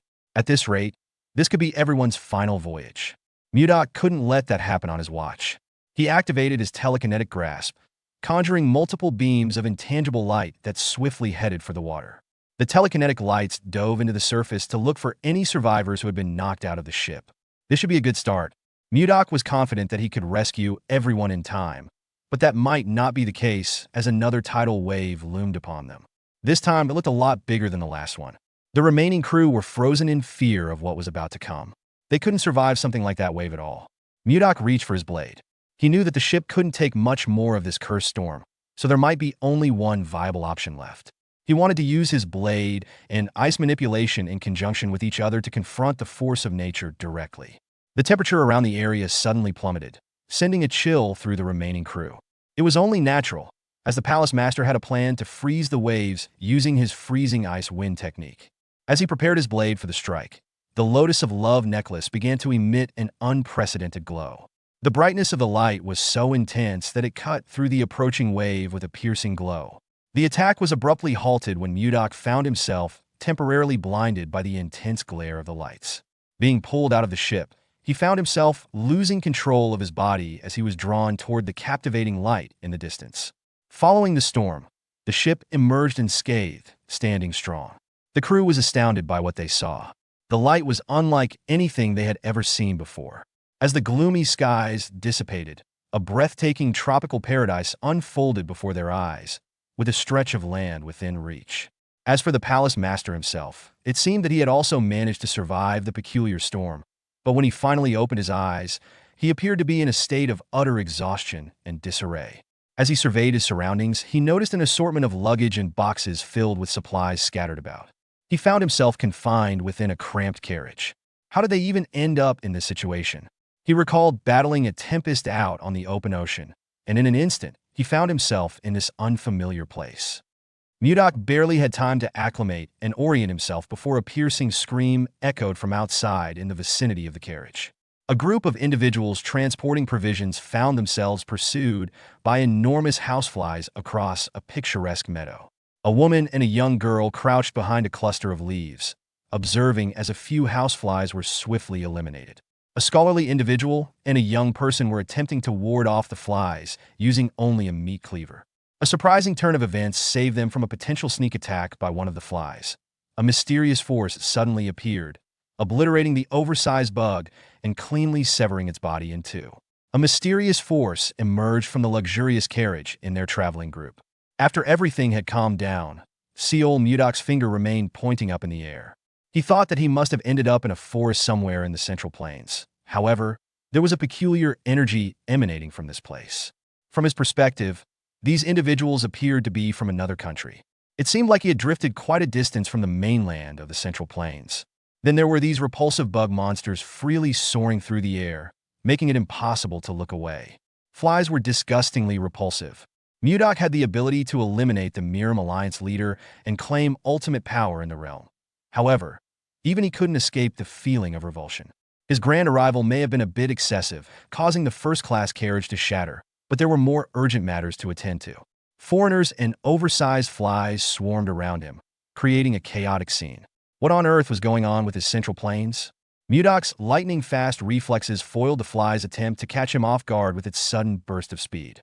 In a display of ingenuity, he swiftly unleashed a powerful spell, freezing the bothersome fly within a solid shard of ice.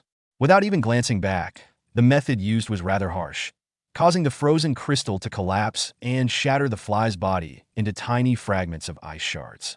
Mudok despised the audacity of a wild creature daring to harm humans simply due to its slightly larger size.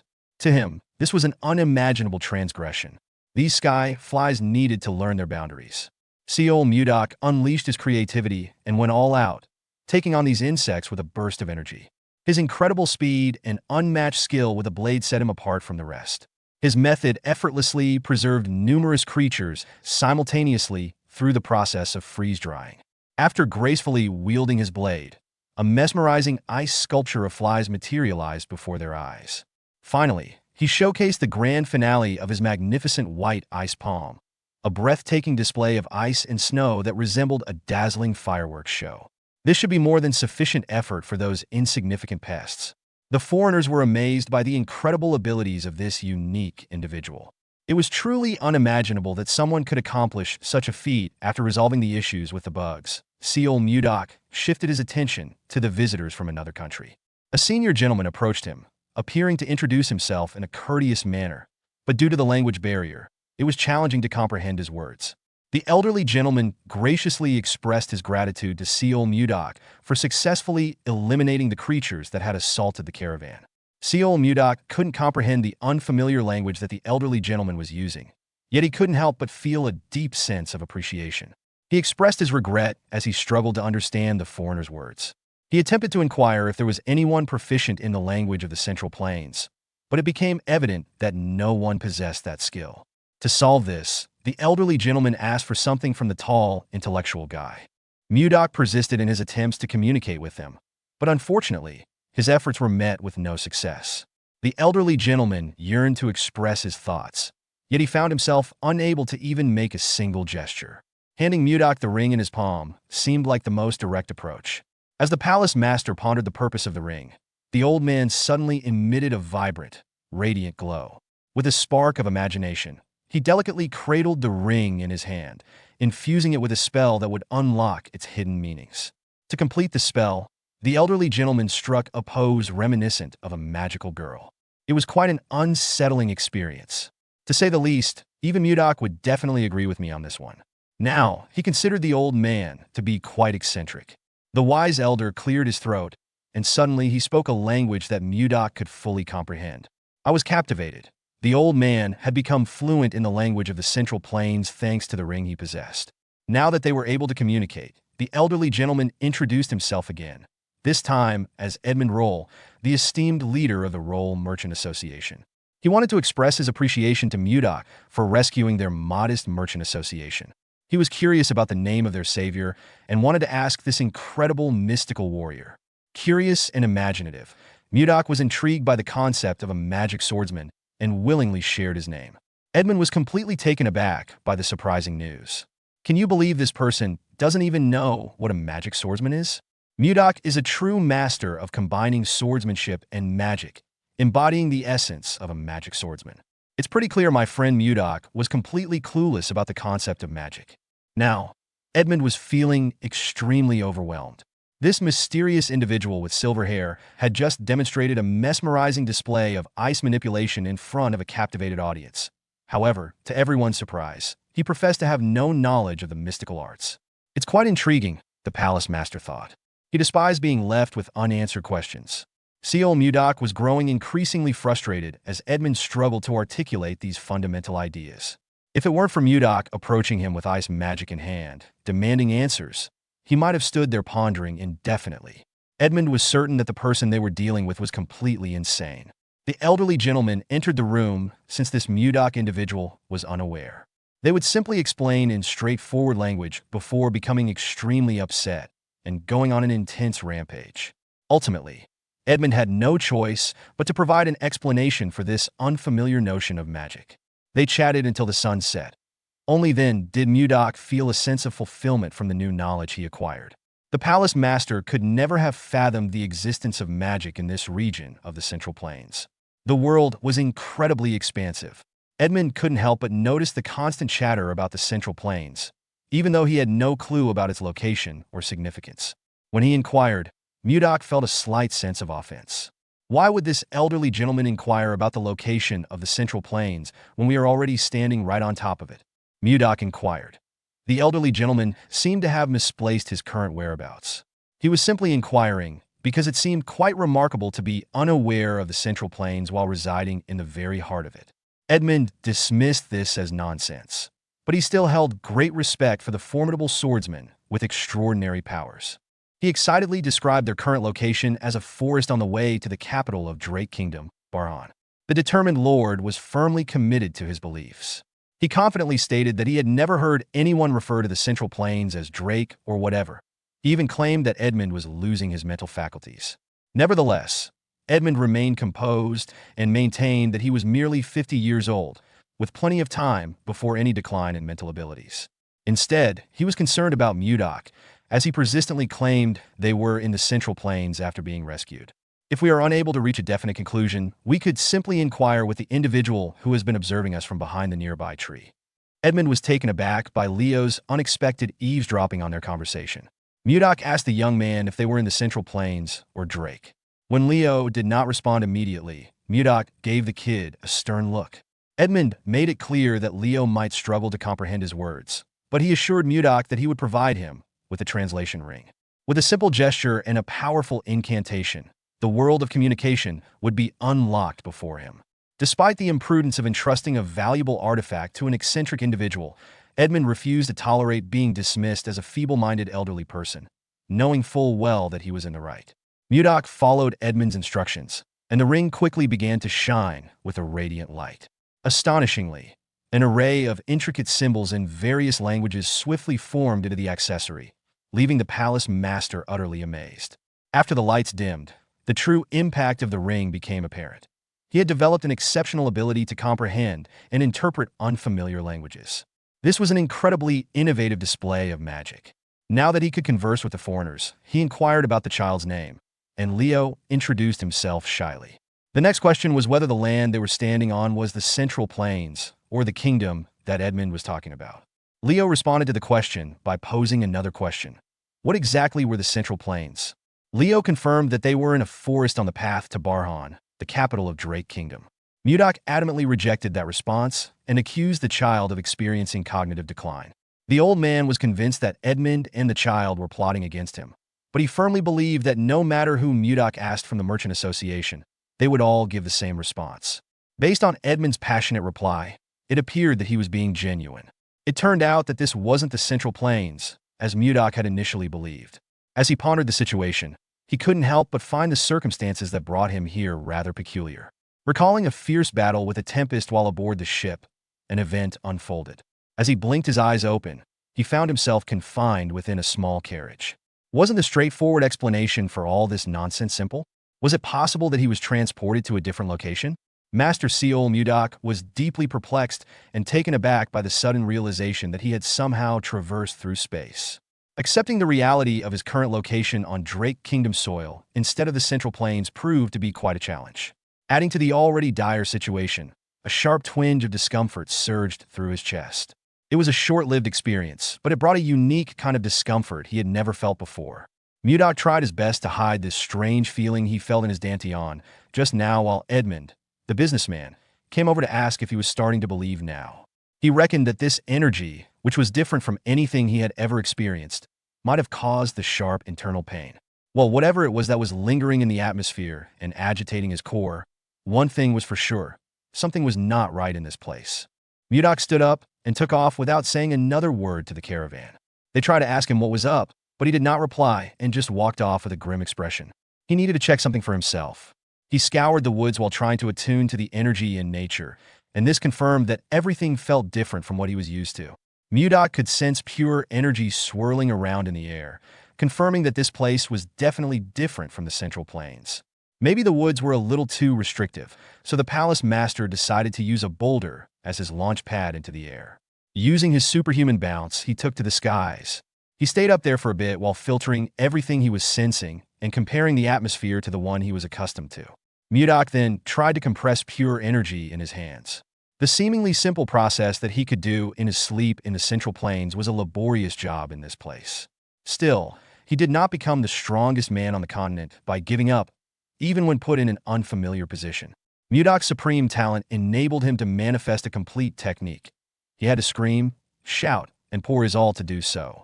Though the strenuous task of compressing pure energy into his hands to be absorbed into his body was challenging, just one session basically doubled the amount of chi accumulated in his dantian. That was some good news at the very least. However, the problem and mystery of how he ended up in this foreign place still stood. Mudok's heart and mind were still focused on his goal, to find Wayan as soon as possible. While he was aimlessly flying through the air, he noticed the jewelry dangling around his neck. Could it be that this teleportation mumbo-jumbo was caused by the light emitted by the necklace back in the thunderstorm? Wayan had said that this special accessory had the power to return to the person who gave it. After all, maybe this was his chance. If he was sent here to these foreign lands, it must be for a reason. It must be to look for the love of his life. In the event that this idea panned out, then Wayan must be in this place. Back in the business caravan camp, Old Man Edmund was running out of patience for that strange magic swordsman who had just up and left. They couldn't really do much. That guy was utterly unpredictable, but also insanely strong, the most deviously dangerous combination there was. Seol Mudok cleared his throat and reappeared in front of everybody. He was pleased to see that every one of the crew was there, as he was going to need a lot of information. He politely apologized for leaving so suddenly, stating that he had some business that needed attending to. Also, he had a few questions. Edmund awkwardly smiled and entertained the magic swordsman's questions, but inside, he was feeling creeped out by Mudok's smile. First, the palace master wanted just one more confirmation. If what that boy Leo had said was the truth, if they really were currently inside something called the Drake Kingdom. Edmund answered affirmatively. At the moment, the caravan was aiming to go a bit further on the trail to reach the capital city of this kingdom, the city of Barhan. Now, the magic swordsman wanted to know more about Barhan. A kid laughed and butted into the conversation, commenting that Mudok seemed to be absolutely clueless about their current location, almost as if he was one of those people who spent all their time training in the mountains. The kid had heard stories about eccentric people, oddball geniuses, like this magic swordsman, but this was his first time seeing one in the flesh. Mudok just rode the wave and let them think that he was an expert training in the mountains and had only come out today to experience the world. This was certainly a convenient excuse as to why he did not know anything about what was happening or where he was. Barhan Drake, he had never heard of these places before. Perhaps he could extract some more information from the cheeky kid. Seeing that some of them had different colored eyes, Mudok assumed that this must be a land of the Western barbarians he had only heard about. Fortunately, the kid seemed enthusiastic at the thought of teaching an expert magic swordsman about the world. It seemed like he even had something special prepared to maximize this lecture. Mudok followed the kid and asked what his name was. This cheeky little one was named Luffy. Little bro might just be the king of the pirates. Edmund watched as Luffy led Mudok to the campfire to share some info and stories, with a grimace on his face. He didn't like the magic swordsman's friendly act. He wasn't a fan of unpredictable people. That night, Luffy brought out a detailed continental map, and Mudok started learning about this place and the language the people used. As unbelievable as it was, as the lecture continued, he realized that this place was not a foreign land at all, but an entirely different world instead. The lay of the land was oddly shaped, to say the least, and the writing differed from any of the systems and dialects from the Central Plains. Furthermore, in this world, not only were there other species like the graceful elves and hard-working dwarves, but there were also similar races with their own sets of customs and culture, like the beastmen. Mudok learned that of all the diverse species in this realm, there was one that was considered to be the undisputed strongest creature, known as a dragon. Luffy described them as lizards with wings, or something along those lines. Then there was something called warp magic and magic circles. These ones might be related to the reason why he was transported to a different realm in the first place. According to the kid, warp magic could only be used by fifth circle mages and above. They would draw a round magic circle on the ground and chant their spells. Then one could instantaneously travel to wherever one wished. The better the mage's ability was, the further one could warp. The inexplicable sorceries in this place might be the toughest pill for the palace master to swallow. If there were untapped powers in this world that he had never encountered before, then what other amazing things could this new world hold? In a contemplative state of mind, Mudok looked up to the skies and noticed something he had not seen before.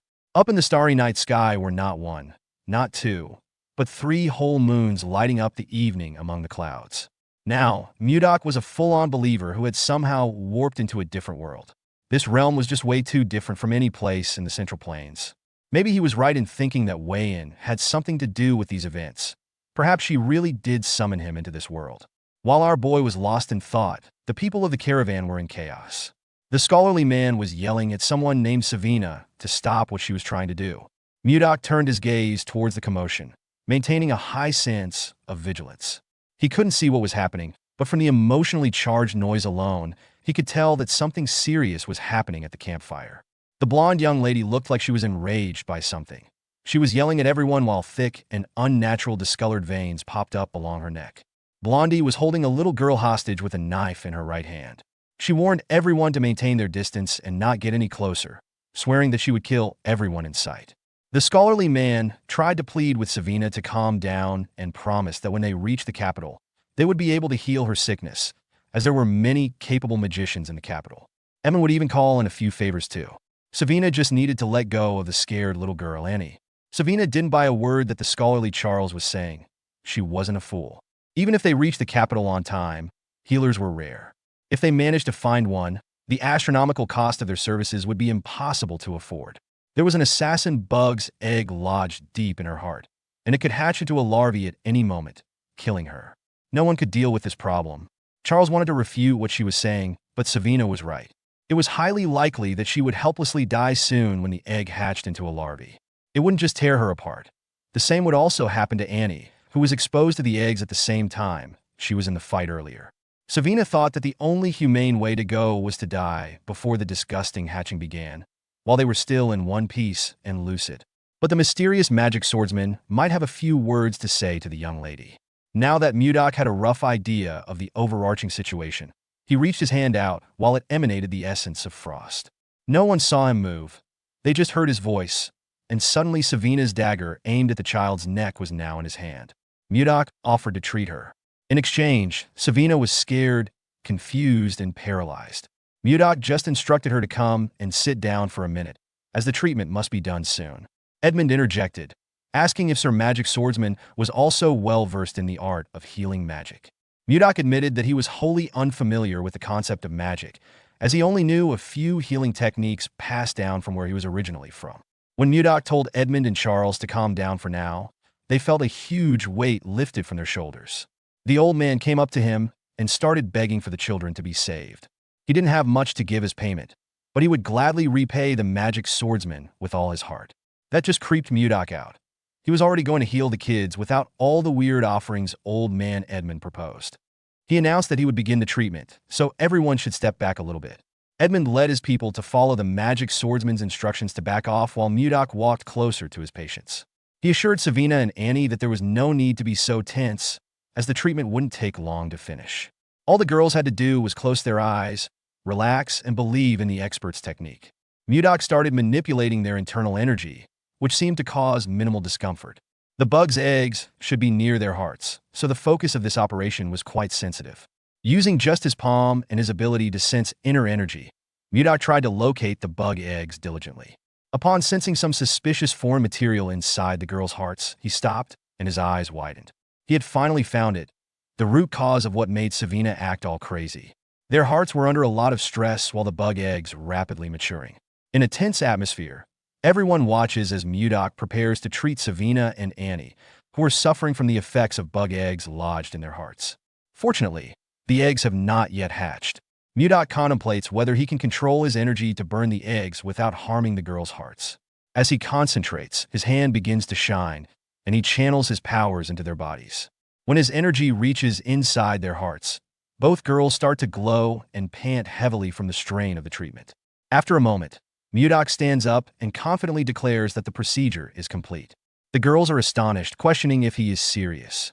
Mudok explains that he has destroyed all the bug eggs, allowing them to rest easy now. Edmund and the others express their amazement at Mudok's abilities. Edmund approaches Mudok to confirm that both Annie and Savina are indeed fine.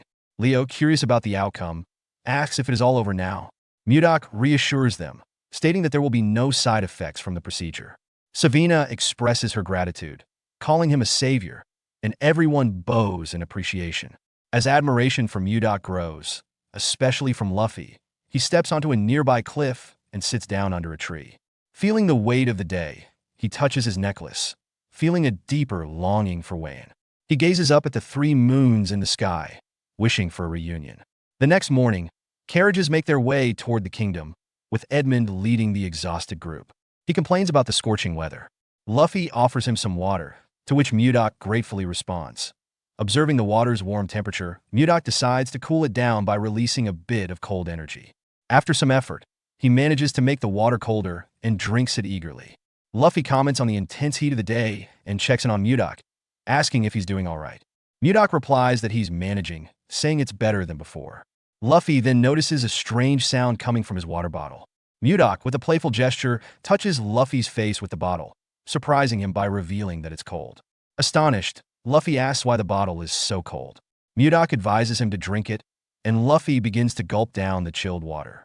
As the cold liquid runs down his throat, Luffy wonders if it's like drinking ice, feeling a refreshing splash of cold throughout his body. Mudok, smiling, asks if the water is refreshing.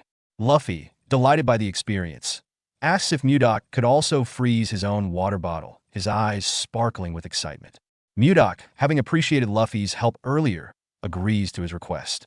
He uses his powers to chill Luffy's bottle and, after a short while, announces that it's done. Luffy becomes overjoyed, while Mudok, still smiling, gazes at his reaction. However, Mudok's expression changes abruptly as he notices everyone else around them holding out their water bottles. Realizing that they too want their water bottles frozen, they begin pleading with him to do the same. Mudok, though slightly amused by the situation, decides to grant their wish. After using his powers again, everyone is seen joyfully sipping cold water from their bottles, all with sparkles in their eyes. Mudok smirks, thinking to himself that while it wasn't difficult to grant their requests, this might open the door to further demands. At this point, Edmund taps Charles on the shoulder, asking what's going on.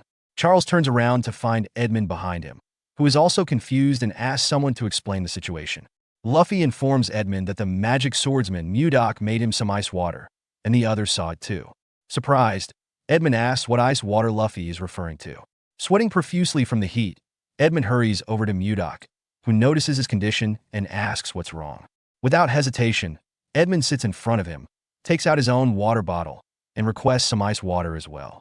Mudok, a bit puzzled, agrees and tells Edmund to pass him the bottle.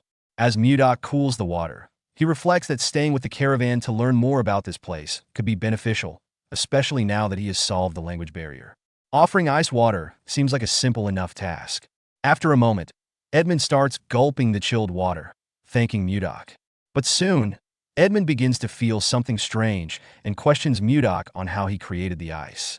Mudok, confused by the inquiry, asks if something is wrong. Edmund, with a serious face and sparkles in his eyes, responds with enthusiasm, stating that the ice is absolutely perfect. He explains that he has tried all the ice available on the continent, but none compare to the quality of this ice, which he finds truly extraordinary. Mudok is perplexed, asking how the ice could taste different, as he simply froze the water. Edmund clarifies that when mages create ice using the cold attribute of mana, impurities from the mana often get mixed into the ice, affecting its taste. Each mage has a unique mana signature, so creating pure ice is rare and difficult. However, the ice Mudok created was exceptionally pure, which is why it tasted so good. Realizing this, Mudok now understands why everyone reacted so enthusiastically to something as simple as ice. He almost feels pity for them, but, in a good mood, decides to make more ice for the group. As he prepares to activate his powers again, Edmund interrupts him, raising his hand toward the sky. Curious, Mudok asks what's going on. Edmund then tells him that he has a proposal for him. A few days later, Charles directs the others to hold something tightly and bring it to the back of the store. Mudok, using his power, freezes water in buckets, turning it into ice, much to the applause of everyone around. They commend him for his ability, calling him Sir Magic Swordsman. As he hears someone shouting to move faster, Mudok becomes curious and asks Edmund what's going on. Edmund reveals that he plans to revive his merchant association by selling the ice Mudok creates. Mudok reflects on this, realizing that Edmund's praise for the ice and his insistence on him being a mage were all part of a hidden agenda. He recalls Edmund mentioning that the arrogant Fourth Circle mages produce poor quality ice, which opens a niche market for high-quality ice like Mudok's. Mudok, understanding that Edmund just wants to revive his struggling business without any ill intentions, considers negotiating terms for this new partnership, as he doesn't want to work for free. Mudok proposes a 70-30 profit split, with 70% going to him for making the ice and 30% to Edmund for selling it. Edmund is surprised and asks for clarification. Mudok explains that since he's the one creating the ice, he should get the larger share. Edmund thinks about it and, recognizing that the ice will sell well, doesn't find the offer bad. However, he tries to negotiate further, pointing out that selling the ice will require wagons, workers to transport it, and mages to prevent it from melting, which adds to the upfront costs. Mudok, smiling, agrees to adjust the profit split to 60-40. Edmund, taken aback by Mudok's quick agreement, accepts the offer and suggests drafting a contract. Mudok reflects that he agreed to the negotiation because it seems like a good opportunity to learn more about the world, but the business quickly booms beyond expectations. Suddenly, Charles bursts into the room, panting and urgently calling for Sir Edmund. He tells him that he needs to come outside immediately. Domak and Edmund become curious after seeing Charles, wondering what is going on outside the store. They notice a large crowd gathered, shouting and demanding some ice, claiming they know the ice candy is from the store. One of the men introduces himself as Arnold from Narrel City, stating he came to do business with the Roll Merchant Association. Edmund tries to calm the crowd, instructing everyone to form a line, but they don't seem to listen. Suddenly, a voice echoes, calling for silence, and everyone quiets down. A girl wonders if the voice is in her head. Edmund looks back and remarks, "Sir Magic Swordsman." Mudok arrives and requests that everyone remain quiet in the store. His eyes glow, and he warns that if it gets noisy again, everyone will be put out without exception. The crowd, startled, flinches and responds, "Yes." Edmund explains to the crowd that their merchant association only sells in bulk. If they came to purchase a small amount, he apologizes, but they will have to leave. They might sell smaller quantities in the future, but it's not possible right now. The crowd becomes worried, with one girl questioning if they came all this way for nothing. A man pleads for just a small amount, but Mudok stares at them, terrifying the crowd into leaving, muttering about their wasted trip. Mudok smiles and remarks, "Off they go." Edmund then addresses the remaining people, asking them to line up. A man introduces himself as being from the Meiji Merchant Association. Another introduces himself as Benjamin Butler of the Count Slave family, and another from the Arista family. Edmund is pleased, reflecting on their good fortune. The Meiji Merchant Association is one of the top 10 on the continent, and they now have the kingdom's prestigious Count Slave family and other noble families involved. Edmund knew they could make a lot of money, but he hadn't expected to be this lucky. He realizes that all this success is thanks to Sir Magic Swordsman. Without him, the Merchant Association wouldn't have had this opportunity to revive itself. Edmund notices Mudok yawning and suggests that he take a break now that the busiest part of the day is over. Mudok asks if everything is under control, and Edmund confirms that he can handle the rest. Waving his hand, Mudok acknowledges this and wishes Edmund good luck as he leaves. Edmund watches him leave and reflects. Although he feels sorry for Sir Magic Swordsman, he has his reasons for reviving this merchant association, to avenge his parents and siblings who died unjustly, to fully revive the merchant association and use the role of the merchant association to take revenge on Duke Icarus, who ruined them using the Akasa Merchant Association. He will never give up. So please cooperate with him until then, Sir Magic Swordsman. When he succeeds, he will definitely repay him. Once alone, Mudok prepares for bed, feeling grateful for the hard work he has put in and the financial success he's experienced, which has been steady. He considers gathering information about Wayan and is interrupted by a knock at the door. When he opens it, he finds Savina, a girl he recently met, who has come to bring him snacks. Excited about the arrival of his favorite treat, ice cream, Mudok invites Savina in. He remembers how she accidentally invented this delightful snack made from a mix of ice and fruit, and he expresses his gratitude for her bringing it again. As Savina encourages him to enjoy it, Mudok takes a bite and revels in its cold, sweet, and luscious flavor, reminiscent of something one might find in the North Sea. He reflects on the success of the Merchant Association and understands why it is thriving, attributing much of that success to the popularity of the ice cream. However, after quickly finishing one serving, Mudok realizes it isn't enough. He contemplates the hassle of going to get more himself, knowing that everyone else is busy. As he prepares to leave the room, he hears commotion outside. Peering out, he sees Savina trying to manage a group of people who are causing a disturbance. She urges them to line up properly, but one man challenges her, questioning her authority, while others mockingly snicker at her. Mudok watches the scene unfold, puzzled about the identity of these individuals causing the ruckus. In the evening, a group of men approaches Savina, with one of them rudely addressing her, demanding she bring out the ice cream. Another man claims they heard rumors about the treat and decided to drop by, threatening her that she better be ready if it doesn't taste good. Savina, frightened, tries to inform them that the Roll Merchant Association doesn't sell ice cream to individuals who skip the queue. She pleads for their understanding. The lead man becomes furious at her response, angrily questioning why she expects nobles to line up like commoners. He expresses his disdain for being in the same vicinity as the mere peasants and accuses her of having a death wish. Meanwhile, Mudok arrives on the scene, silently listening to the escalating confrontation. Savina, despite her fear, stands her ground and asserts that she won't serve the ice cream to nobles just because of their status.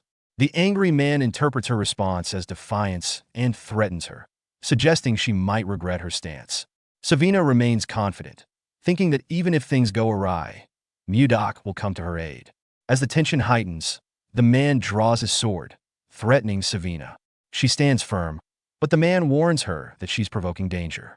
Just as the situation seems dire, another man intervenes, calling the lead man by name and advising him against acting rashly, questioning if he really wants to lower his dignity. The lead man, named Samuel, seems surprised and apologizes, while Savina is startled by the sudden shift in the confrontation. The intervening man approaches Savina and expresses his eagerness to try the ice cream, but his piercing golden gaze sends a chill through her, causing her to tremble. As he presses her to hurry and bring out the ice cream, she feels increasingly scared and requests that he wait, hoping for a resolution to the conflict. As the tension escalates, Edmund steps into the scene, asserting that the Roll Merchant Association does not sell ice cream to those who cut in line. He questions Savina, reminding her of the rules, to which she apologizes. Mudok observes the situation and believes it seems like there is something between them for him to have such a strong reaction. Edmund then firmly instructs the nobles to leave, expressing that he cannot tolerate any further disregard for the merchant rules.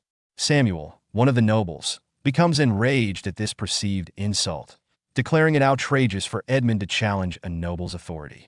Edmund clarifies that the refusal to sell ice cream isn't solely due to their cutting in line. He implies there's a deeper issue at play. When a noble in the crowd asks for clarification, Edmund suggests they inquire about Duke Icarus directly. This mention confuses the crowd, who are uncertain about the Duke's involvement. Suddenly, a noble steps forward, demanding to know how Edmund knows his father, Duke Icarus. Edmund is momentarily speechless, and the noble recognizes him, exclaiming that he must be one of the survivors from the Roll Merchant Association. As the noble smirks, the other nobles visibly flinch, recalling the dangerous demeanor that mirrors Justin. Justin then draws his sword, declaring that for the crime of insulting a noble, Edmund will pay with his life. He raises the sword, preparing to attack. In this moment of impending doom, Edmund, frustrated by his inability to avenge his family, closes his eyes, mentally preparing himself for death, feeling helpless in the face of such hostility. Suddenly, Mudok intervenes just as Justin is about to strike Edmund, shocking everyone present. He blocks Justin's attack effortlessly with his hand, prompting Justin to step back in disbelief. Enraged, Justin accuses Mudok of having a death wish for daring to interrupt him. Meanwhile, Mudok sighs, reflecting on the absurdity of the situation. He had simply come to get more ice cream when he encountered the nobles, who had become hostile over a line-cutting incident. Mudok addresses Justin, pointing out that the young nobles lack manners and takes this as an opportunity to teach him a lesson. Confused, Justin questions Mudok's comment, to which Mudok responds that he will correct Justin's behavior today. In response, Justin, furious and insulted, activates his magical sword and charges at Mudok, vowing to kill him. As he swings his sword with destructive force, Mudok remains calm and effortlessly dodges all of Justin's attacks. He remarks on Justin's talent, suggesting it is impressive for someone so young. However, Mudok emphasizes that no matter how many times Justin strikes, he will not land a hit. Mudok explains that righteousness should be accompanied by reason and harmony, asserting that Justin's actions reflect poorly on nobles as a whole. Despite Justin's aggression, Mudok decides to be magnanimous, choosing to adjust Justin's manners rather than retaliate with violence. Justin's anger escalates as he calls Mudok a bastard, questioning how he dares to speak to a noble in such a manner. Mudok appears behind him and explains that discipline is what Justin truly needs to learn respect. This statement takes Justin aback, and Mudok reflects on his actions and remind himself of the teachings from the Central Plains. His attachment to Wayan has made him forget the realities of the world, and he realizes that all truths ultimately come down to him. Determined to assert his dominance, Justin decides to use his skill called Survival of the Fittest, Formless Chi. He launches an attack, but Mudok easily counters it. In his attempt to dodge Mudok's blow, Justin fails and finds a hole in his wrist, causing him to scream in pain as he collapses to the ground, frightened and vulnerable. As Mudok looks at Justin, Edmund appears behind him, astonished and asking what had just transpired. The other nobles watch in terror as Mudok approaches, warning him to stop, claiming they will cut him down if he comes any closer. Undeterred, Mudok continues toward them and asks Justin why he insists on getting up when he could have remained down. The sight of Justin standing up surprises everyone, and Mudok finds it amusing that Justin is putting on such a show of bravery. Mudok activates his powers, stating that if this is how Justin wants to play, he will demonstrate how long Justin can endure. The fight turns brutal, and Justin suffers severe beatings, leaving the other nobles in terror as they witness his deteriorating state. One of the nobles rushes to Justin's side, asking if he is okay and urging him to snap out of it. As he looks around at the rest of the Justin body, he becomes shocked and confused, believes this is impossible. Charles watches the confrontation with a look of confusion, sensing the escalating tension between Mudok and Justin. Mudok contemplates that although he is only using the strength of a first-rate martial artist, Justin seems weaker than he anticipated. He debates whether to stop, realizing he doesn't have a complete understanding of this place and should avoid killing indiscriminately. He begins to walk toward Justin, who, filled with anger, demands to know who Mudok thinks he is, insisting he knows his identity as Justin Von Icarus, and how dare Mudok treat him with such disrespect. As Justin screams in fury, Mudok, recognizing Justin's tenacity, but questioning whether he should simply kill Justin. He reflects that doing so would make him no better than those he despises. Meanwhile, other nobles rally around Justin, angrily shouting at Mudok, warning him that he cannot get away with disrespecting nobility. They demand answers, their voices laced with outrage. Instead of responding, Mudok notices a stick lying on the ground. He decides to use his telekinesis skill to grab it. This action leaves the nobles bewildered as they exchange confused glances. One noble, realizing what has just happened, asks about Mudok's abilities, while another mentions that he is a magic swordsman. Mudok then used his sword energy skill, exuding confidence as he steps closer to Justin. In response, Justin warns him not to approach, but Mudok's determination does not waver. He activates his sword chi while sporting a hysterical smile, sending shivers of fear through the onlookers. Mudok raises the stick triumphantly, taunting the nobles and declaring that they should come at him. He likens the stick to a club, saying it's the best remedy for their behavior. With a maniacal laugh, he begins to swing the stick, attacking the nobles, who scream in terror as they attempt to escape his wrath. The scene transitions to night, where the nobles are left in a state of disarray and injury, a testament to Mudok's overwhelming strength. Amidst the chaos, Justin, bruised and battered, admits that he was wrong and pleads for Mudok to stop. Another noble echoes his sentiments, acknowledging their mistakes. Samuel, visibly shaken, requests Mudok's forgiveness, assuring him that they won't repeat their offenses. However, Mudok places his stick to the ground, teasingly claiming he cannot hear what they are saying as the nobles shiver in fear. Frustrated, Justin's anger simmers beneath the surface, and he vows to take revenge, imagining taking Mudok's head and trampling on it. In a louder voice, he again asserts that he was wrong and promises never to make the same mistake again. Mudok smirks, knowing that a good beating is often the best lesson, regardless of where one is. He warns them to be careful moving forward, solidifying his authority. Edmund and Charles, witnessing the entire ordeal, are filled with gratitude and relief, their eyes brimming with tears as they thank Mudok for his intervention. The next morning at the castle, a meeting is convened, with Count Slave leading the discussion. He informs the assembly that they recently received a report from an informant positioned within the Serbia kingdom. King Tomalova III prompts him to elaborate, and Count Slave details the situation in the northern region of Blackstone, which all kingdoms have successfully reclaimed. He adds that the Heathen Kingdom is making efforts to develop land beyond the Sahara Desert. Duke Sergio von Icarus expresses skepticism about the feasibility of this plan, pointing out the dangers posed by monsters that inhabit the Sahara. Count Slave acknowledges the risks, but suspects that a figure named Anios may have mitigated those dangers. This revelation surprises the king, prompting Count Crash to sweat nervously as he questions the reliability of this information. Count Slave confirms its validity. Baron Arista interjects, asking for clarification about who Anios is. The king recalls hearing that Anios, one of the 10 swordsmen of the continent, has rejected numerous monetary offers and instead roams the continent without allegiance to any faction. Count Crash speculates whether Anios might have fallen in love, which leaves Count Slave momentarily speechless before admitting that this seems to be the case. This revelation piques interest, leading Count Crash to ask for more details.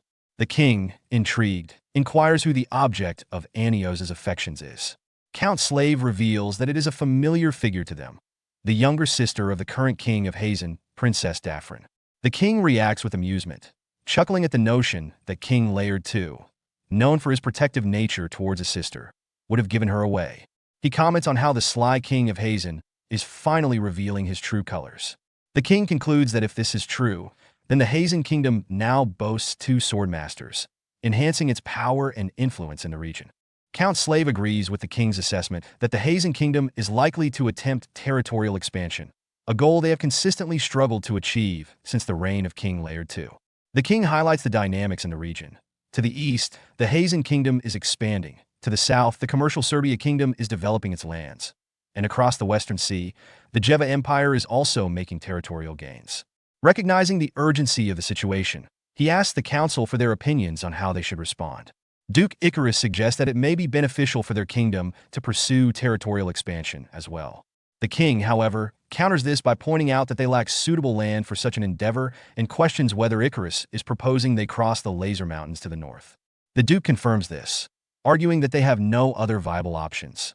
This suggestion surprises the other nobles present, as the king expresses doubt about the feasibility of expanding northward. He explains that even if they manage to succeed in this endeavor, the northern area is largely covered in ice, which would render their efforts ineffective. The king concludes that moving northward would likely lead to their displacement in the ongoing power struggle, causing the nobles to hesitate. The king announces that a delegation will soon be sent to the north to address the issue of territorial expansion. He then decides to conclude the meeting, suggesting they reconvene at a later date. As the council disperses, Duke Icarus grows suspicious of the king, sensing that he and Count Slave may be concealing important information. He watches them leave the hall, contemplating their potential hidden motives. Mudok asked the man to tell him why he attacked his wyverns. The mage noticed that he couldn't move his body. He wondered if he was paralyzed. With a scary look on his face, Mudok told him that his mouth is not paralyzed. He asked him to start talking. The man was scared to see the look on his face. He said that he will talk. He introduced himself as Count Jerome von Kerwin. Mudok did not expect the man to be a count. He revealed to him that he is a baronet. The moment he heard this, Jerome realized that our boy is the man known as Blizzard, the person who saved the king's life and received a title and a land. Mudok did not expect him to know him. Our boy realized that something was off.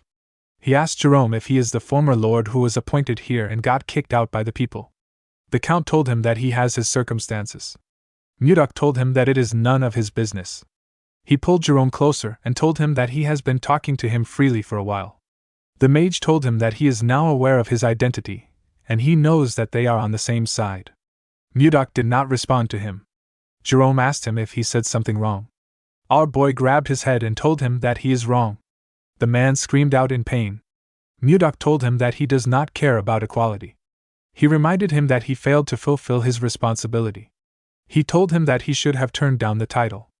Mudok told him that equality doesn't matter to him. The count begged our boy to spare him. Mudok told him that he would give him special treatment for once. He advised him not to think about fighting him again. The moment he said this, Mudok released the pressure on his acupoints. He told Jerome that he can now move his body. The man quickly went on his knees. He was breathing heavily with a terrifying look on his face.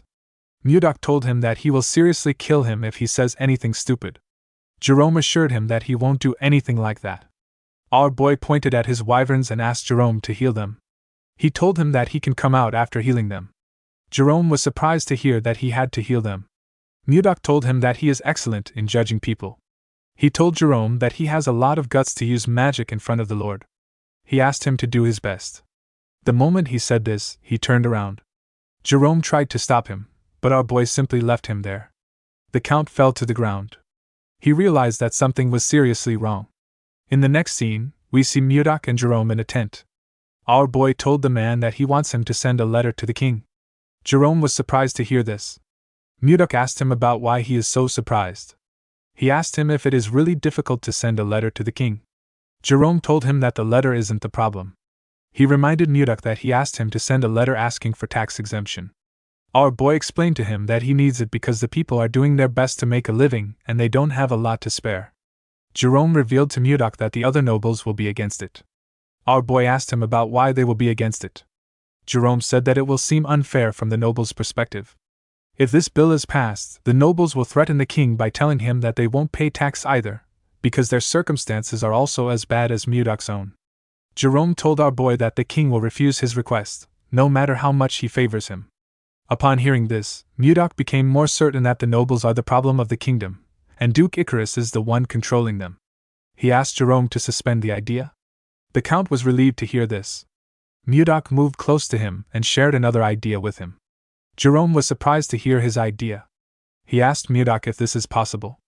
Our boy told him that it is not impossible. Jerome said that it might work because it is the same case. Mudok told him that they need to get ready without delay. In the next scene, we see the citizens gather in another part of the cave. Jake asked someone if he knows why their lords suddenly gathered them. Before the person could reply, Mudok asked if everyone is already gathered there. Everyone quickly turned to him. Luya told him that she came armed as instructed. She asked Mudok about why they are gathered there. Our boy said that he will explain now. He ordered everyone to hunt down ice wyverns. He told them that their goal is to get the eggs of the ice wyverns. The warriors were surprised to hear this. They knew that it wasn't easy to get the egg of an ice wyvern. Mudok explained to them that they will create groups filled with 30 people for the sake of their safety. He asked them to focus on getting at least one egg in each group. Jerome gave the warriors papers to show them which team they belonged to. Mudok announced that the team that brings back the largest amount of wyvern eggs will receive 100 gold. The warriors were shocked to hear this. An elf said that he has never imagined getting this amount of money in his life. Jake asked Mudok if he will really give them this kind of reward for the eggs. Max asked Mudok if he will really pay them 100 gold for the eggs. Our boy told him that he never makes a promise that he can't keep. He asked the warriors of Caroline if they are up to the task. The warriors began to cheer. They asked Mudok to leave it to them. While they were cheering, Mudok ordered Jerome to follow each team for 10 days and keep an eye out for useful people. He said that he will use these people for different tasks later. Jerome asked Mudok if he is thinking of creating a knight's order. Our boy turned to him when he heard this. The man wondered if he said something wrong. Mudok realized that Jerome is a very useful person. Even though he gave him a job when he just joined them, the man has been performing his tasks well. He was also able to see through our boy's intentions from the few things he said. Mudok told Jerome that he is right. He said that he heard that there should be one knight order for the Lord. Jerome told him that he is right. He told him that he needs it a lot because the Lion Knights of the Icarus Duchy are especially powerful. They are so strong that they wouldn't lose even if they fought against the Royal Knights. Mudok smiled when he heard this. He asked Jerome not to worry. He told him that they will soon be the best. Our boy decided to create a unit that is much bigger and stronger than the snow ice unit because he didn't want to lose weight in twice. With a smile on his face, Mudok ordered the warriors to begin the hunt. In the next scene, we see a group chasing a wyvern. Mudok ordered them to attack now. Immediately he gave the order, Luya, Jake, and the elf jumped down from a cliff. Luya fired her arrows at the monster. Jake used his axe to cut off its tail. Max covered his hand with his energy and used it to hit the monster's head. He asked the second unit to throw the net. The warriors quickly threw the iron net at the monster. The net covered the monster's head and dragged it to the ground. Mudok told Jerome that it is going pretty well. The man said that they have been hunting for days. He said that their hands and feet are already in a perfect sync. Jerome found our boy's idea to be bold. He never thought about stealing the eggs of the ice wyvern and taming it while it is still a baby. If everything goes well, they will be able to transport and sell hunting loots like leather and bones to distant cities with the help of the ice wyverns. Mudok asked his warriors to cheer up. He reminded them that they will be able to get a great reward if they bring back a lot of eggs. The warriors became motivated when they heard this. They decided to continue hunting. Jerome found it amazing that our boy united the uncontrollable Caroline warriors into one. He could not believe that they were hunting monsters together. While they were watching the warriors, they saw one of them behead a wyvern at a crazy speed. The monster didn't stand a chance. The man's teammates commended him for this. They referred to him as Gale. Our boy was also impressed by his skill.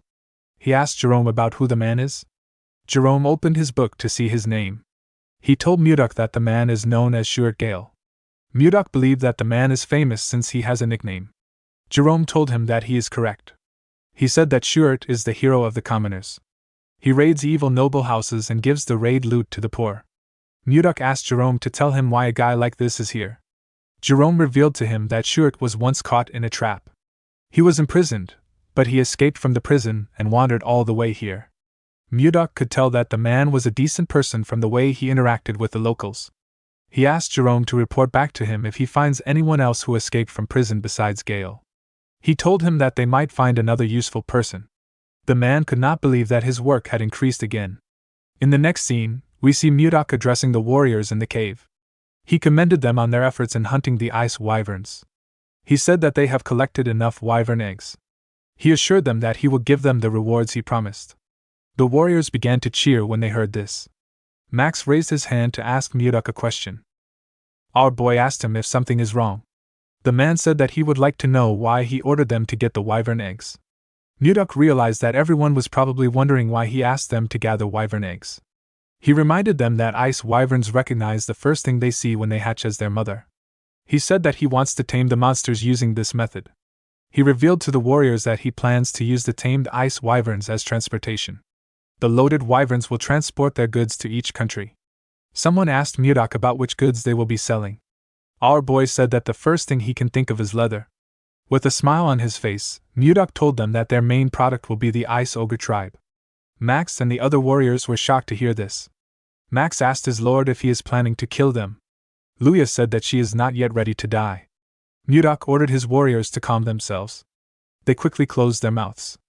Our boy asked them to tell him the person who wiped out the ice ogre that had been lurking around this white castle not too long ago. The men told him that it was him. Mudok told them that they are correct. He asked them if they really believe that he is going to allow them to become an ogre's food. The warriors realized that things are different from before. They believe that things will work out with their current lord. Mudok asked them if they are interested. The warriors shouted that they are. Our boy told them that he will give them the rewards like he promised. Before he could say anything else, one of his disciples ran to him. The boy called out to him. Mudok told Leo that he is still talking. He asked him about what is happening. Leo apologized to his master. He told him that it is something urgent. While breathing heavily, the boy revealed to Mudok that Savina is dying. Our boy was shocked to hear this. The scene shifts, and we see the other two disciples with Savina. The girl was shivering on the ground. Luffy covered her with a jacket. Savina thanked him for the jacket. Annie was sad to see that Savina was still shaking. Luffy asked her to hang on. He told her that their master will soon arrive. The moment he said this, Mudok asked them about what is going on. The children quickly turned around when they heard their master's voice. Mudok quickly checked the girl's body. He was shocked to see that her body was in such a terrible condition. Savina told her master that everywhere is so cold. Mudok asked his students to tell him how she became sick. He asked them to tell him in detail. The students explained to him that they were helping Mr. Osborne find a place to build a nest for the ice wyvern eggs. While they were looking around, they discovered a huge flower field full of glacial flowers that they had only seen in books. Savina wanted to show their master the flowers, so she took some from the ground. When they returned with the glacial flowers, Savina fell to the ground and began to tremble. The kids were shocked to see this. Leo asked their master about what they should do. He said that Savina might not wake up. Mudok patted him on the head and asked him to calm down. He told him that this won't happen. Our boy decided to take a look at the glacial flower. He was surprised to see the flower. He was certain that this was the snow ice flower. He could not believe that this was what they were calling the glacial flower. This flower is the one and only elixir of the North Sea and the Central Plains. Mudok wondered about how it was in this world. His students asked him to save Savina. Our boy decided to think about the flower later. He asked Leo to carry Savina and follow him. He said that they are going to the training ground. Leo quickly carried Savina to the training ground. Our boy asked him to put her down on a bed. The boy gently placed her down. Mudok commended him for this. He told his disciples that he is going to start treating her now. He asked them not to enter the room until he gives them the permission to step in. The students stepped out of the room. Before closing the door, Luffy begged his master to save Savina. Our boy assured him that he will. He looked at the snow ice flower in his hand. The glacial flower is known as a mysterious flower that endlessly emits cold air. However, in the Northern Sea Palace where Mudok lived, the fruit of this flower was a priceless elixir. The extreme cold of the flower makes it difficult to obtain the fruit. However, it is a different story for someone like Mudok who has mastered ice chi. Our boy blew some cold air on the fruit to refine it. Savina collapsed because her ice chi wasn't strong enough to withstand the cold. Mudok put the fruit into the girl's mouth. He poured his energy into her and called out to her. He asked her to open her eyes. The moment she heard this, Savina opened her eyes and raised her head. She was surprised to see her master in front of her. As our boy poured his energy into his student, he spoke to her through telepathy. He asked her to sit up straight and try to circulate her chi. Savina accepted his order. She quickly began to circulate her energy. The cold energy went round her body. Mudok noticed that the cold chi in her body has completely stabilized, thanks to the circulation of her internal energy. While she was circulating her energy, Savina suddenly fell on the bed with her eyes open. Mudok realized that she has fallen asleep. He believed that she should have closed her eyes. He noticed that her internal energy has significantly increased compared to before. The fruit worked better than he expected. Mudok realized that he can increase the intensity of her training if her energy continues to increase. Before starting the training again, our boy wanted the girl to take him to the flower field where she found the snow ice flower when she woke up. He realized that he might be able to achieve his goal much sooner than expected. Later in the day, Savina woke up after sleeping for a while. After harvesting the ice wyvern eggs, the White Castle underwent a major reorganization. Mudok checked the list Jerome gave him and organized his own elite Knight Order, known as the Blizzard Knight Order. He promised to raise the warriors as powerful men that belonged to the Blizzard Knight Order. Schuert was appointed as the captain of the order. Mudok created a school and a hospital in this new place. He also created restaurants, bars, and clothing stores. Everything was going according to our boy's plan. The training facility was adjusted according to people's abilities. In the next scene, we see Mudok and Jerome talking. Our boy told the mage that he has to align people with the organization if he wants to improve it. The mage told him that he is right. Osborne was placed in the White Castle security forces, and Jerome was appointed as our boy's assistant. Jerome reminded Mudok that he still has to teach people magic. Our boy asked him if he doesn't want the position. The man said that he doesn't. Mudok called him a bastard and asked him to repeat his answer. He threw some paper at him. Jerome could not say anything. He felt like he should be given 1,000,000 gold for his work. Mudok said that he wants to create a patrol unit. The patrol unit will be in charge of guarding the exterior of the White Castle. It is also responsible for scouting Carolyn and bringing in scattered residents. Mudok said that he will be the captain of this unit. He decided to create another armed group called the Wyvern Knights. Jake begged Mudok to allow him to join this group. Our boy did not know if he was making the right decision. For now, there weren't any wyverns big enough to carry adults, so the group was put on hold. Once the number of Wyvern Knights is finalized, the remaining eggs will be used by the Carolyn merchants. Mudok told Luya that it is a secret that he is the chief of the merchants. He told the girl that she will act as his proxy. Luya accepted his offer. A few days later, we see Jerome running somewhere. He was carrying a briefcase. He remembered that Mudok told him that he will reduce his workload. He wondered about how troublesome things will be today. While thinking, he stepped into a room. He apologized for being late. Max asked him not to worry. He said that the meeting just started. When Jerome looked around, he noticed something odd. Savina was also in the room. He remembered that the girl was unwell recently. He wondered why she was there. Mudok asked him to sit down. He asked Osborne to continue his report.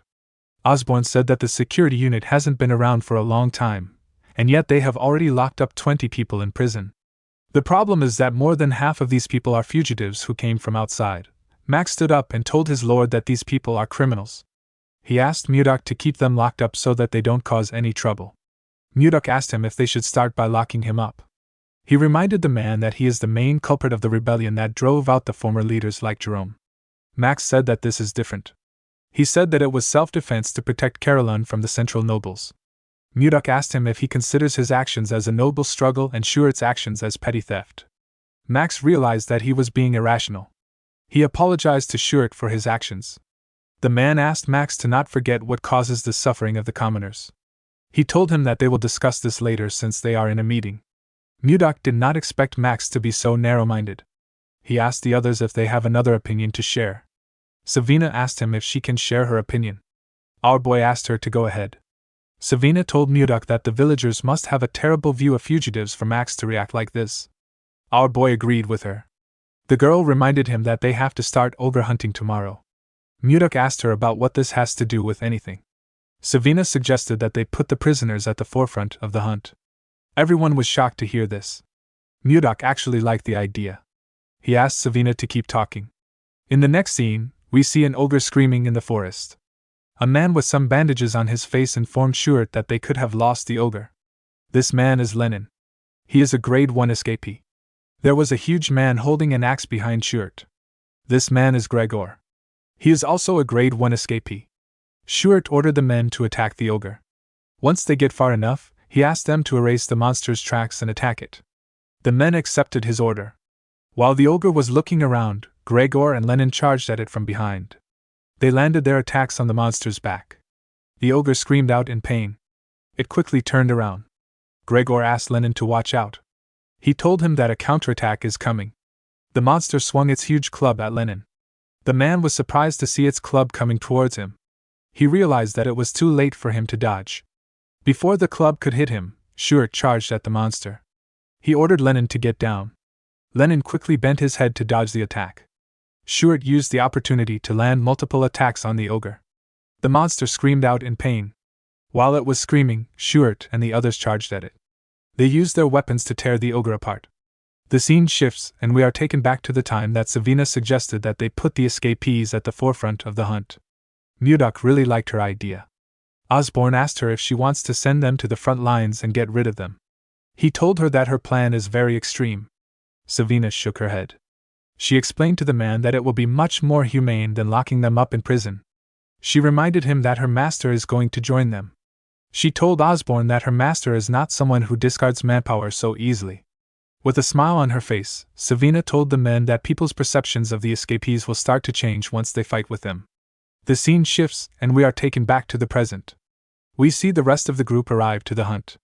They were all looking at the ogre that Shuert caught with the escapees. Shuert asked Lenin if he is okay. The man said that he can still manage, even though it was close.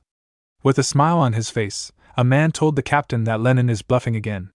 Lenin told the man that he barely dodged the attack. He told him that it was like the time he threw his pickaxe at the prison staff and got slammed. The man asked him to stop joking around. Gregor placed his hand on his friend's shoulder and told him that they got a hefty reward. He told him that they need to celebrate with a round of drinks. Lenin told his friend that they need to take this chance to make a fresh start. He told Gregor that he won't pay, no matter how he tries to sweet-talk him. Gregor laughed when he heard this. He told his friend that he got smacked too hard. Mudok smiled when he saw how they interacted with one another. He could tell that they have built up their teamwork through cooperation. He couldn't believe that his disciple thought of this idea. He realized that he made the right choice by accepting her as his disciple. While Mudok was watching the man, we see something watching him from the distance. The monster was carefully watching him as if it was cautious of him. In the next scene, we see one of the hunting groups tracking an ogre. A man asked another man with a mask to slowly fall back in the direction of the ambush. One of them heard a sound coming from the woods. He asked the masked man if he heard it too. The man raised his bow. He said that he will fire a few shots. He asked his teammates to get ready. The other men quickly took a stance. The man fired his arrows at some trees. He and his teammates waited for something to come out. Fortunately for them, nothing happened. The masked man was relieved to see this. The other man said that it must have been the sound of falling leaves rustling in the wind. The masked man told him that he must be right. He moved close to a tree to retrieve his arrows. He asked the other men to retrieve the rest of the arrows and search another area. Before he could take out his arrows, a huge monster came out from behind the tree.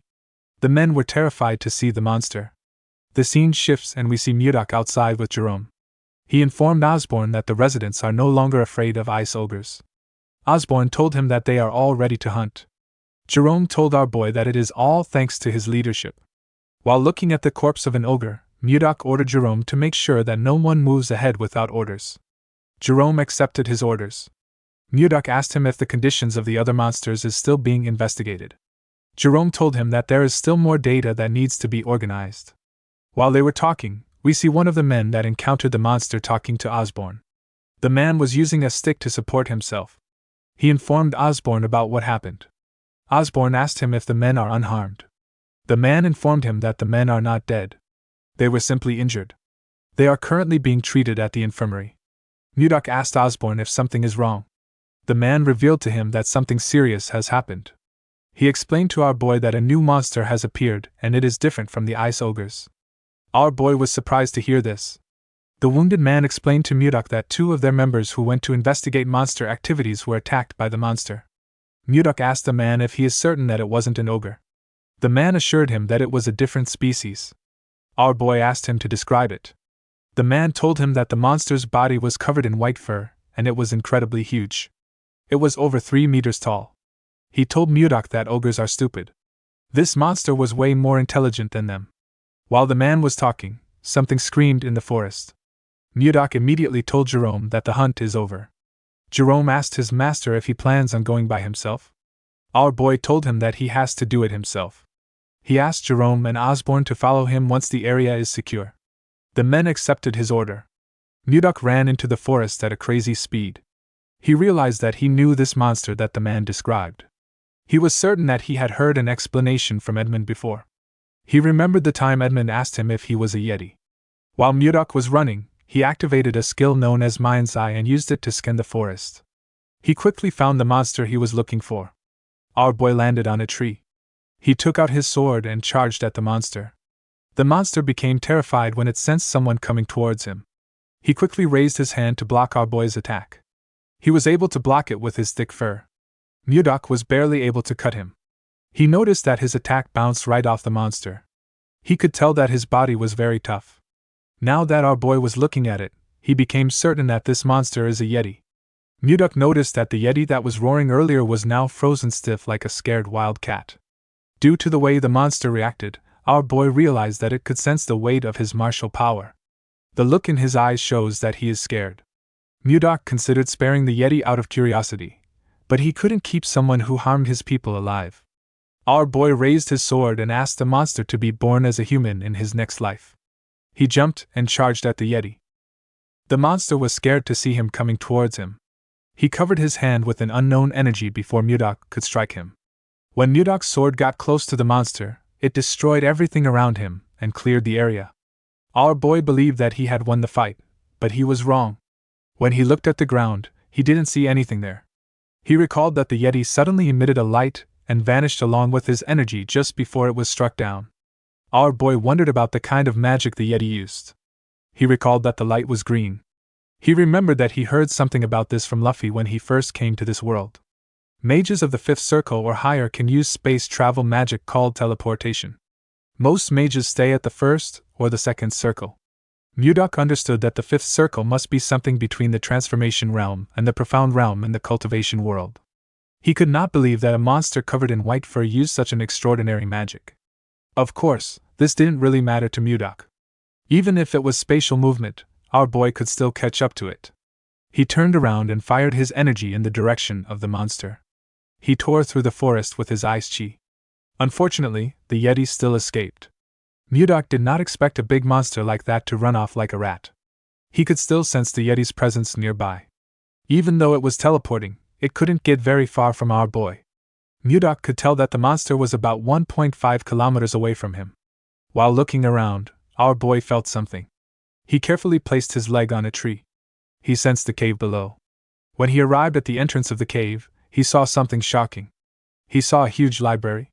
He could not believe that there is a library in the middle of this snowy field. While he was looking around, he found the Yeti behind a shelf. He told the monster that he should make some efforts if he is going to hide. The Yeti begged him not to come closer. Mudok assured him that he is not going to eat him. He asked him to calm down. He asked the Yeti if he is a human. The Yeti told him that he isn't. He said that he is a great warrior of horrors. He told him that his name is Condal. Our boy wondered if he had heard about a warrior of horrors. Jerome appeared behind him and told his master that it is a term that means Yeti. Mudok commended Jerome on finding this location. The mage informed his master that there were signs of destruction nearby. He told him that something like that would be impossible for anyone except his master. Jerome thought that a natural disaster occurred when he saw what his master did. Jerome wondered why a legendary race like the Yeti, that has been in existence since ancient times, was in a library like this. Mudok said that he was about to ask Condal about it. He hit his hand on the wall and asked Condal to tell him where he came from. Condal didn't say anything. With a look of anger on his face, our boy asked him if he is trying to run away again. He released his ice chi and asked Condal to speak quickly. He told him that he is not a very patient person. Condal became scared. He revealed to Mudok that he is from Gulag. Our boy asked him if Gulag is his village. Kandil nodded his head. Mudok asked him if a lot of Yetis live there. Kandil told him that he is right. While they were talking, Jerome was looking at the books in the library. Something in the library caught his attention. Mudok asked Kandil to tell him why he killed his people. With a scary look on his face, he asked him to choose his answer carefully. Kandil told him that he didn't kill anyone. He used his hand to beat his chest and told our boy that he is a great warrior of horrors. He said that people don't die after getting hit by his bat. With a serious look on his face, Mudok asked him if he is telling the truth. Kandil looked into his eyes and told him that he is. While looking through the books, Jerome told his master that Kandil is telling them the truth. He said that the two men only sustained injuries. There were no deaths. Mudok recalled that the man said that the men were in the infirmary. He realized that no one actually said that someone died. Kandil told him that he drove the humans out because they entered the sanctuary first. He said that he would never attack first. Mudok told Jerome that the men must have trespassed into the Yeti territory while they were hunting the ice ogres. The man told him that he is right. Our boy realized that Edmund gave him the wrong information about Yetis. He called Kandil by Kong Dao and asked Jerome to heal his injuries. Jerome corrected his master on his pronunciation of the Yeti's name. While Jerome was healing him, Mudok called out to Kandil with a smile on his face. He asked Kandil to tell him where his sanctuary is. He told him that he will firmly warn his people so that they don't trespass again. Kandil was very happy to hear this. With a scary look on his face, Mudok told Kandil that he has been speaking informally to him the whole time. He asked him if he doesn't know how to use honorifics. The Yeti did not know what honorifics meant. Mudok asked him to forget about it. He didn't see the point in taking it seriously with someone who couldn't speak properly. Jerome informed his master that the treatment is complete. Our boy told him that they need to return now. Jerome called out to his master. Mudok asked him if something is wrong. Jerome told him that he has a request to make. The scene shifts, and we are taken to Barhan. We see Edmund ask Charles to tell him the amount of time that has passed since the promised date. The man told him that it has been 3 months. Edmund called out to his assistant again. The man turned to him. Edmund fell to his knees and said that their merchant association is finished. We got plenty more where that came from. Hit the subscribe button and stay tuned for even more amazing content.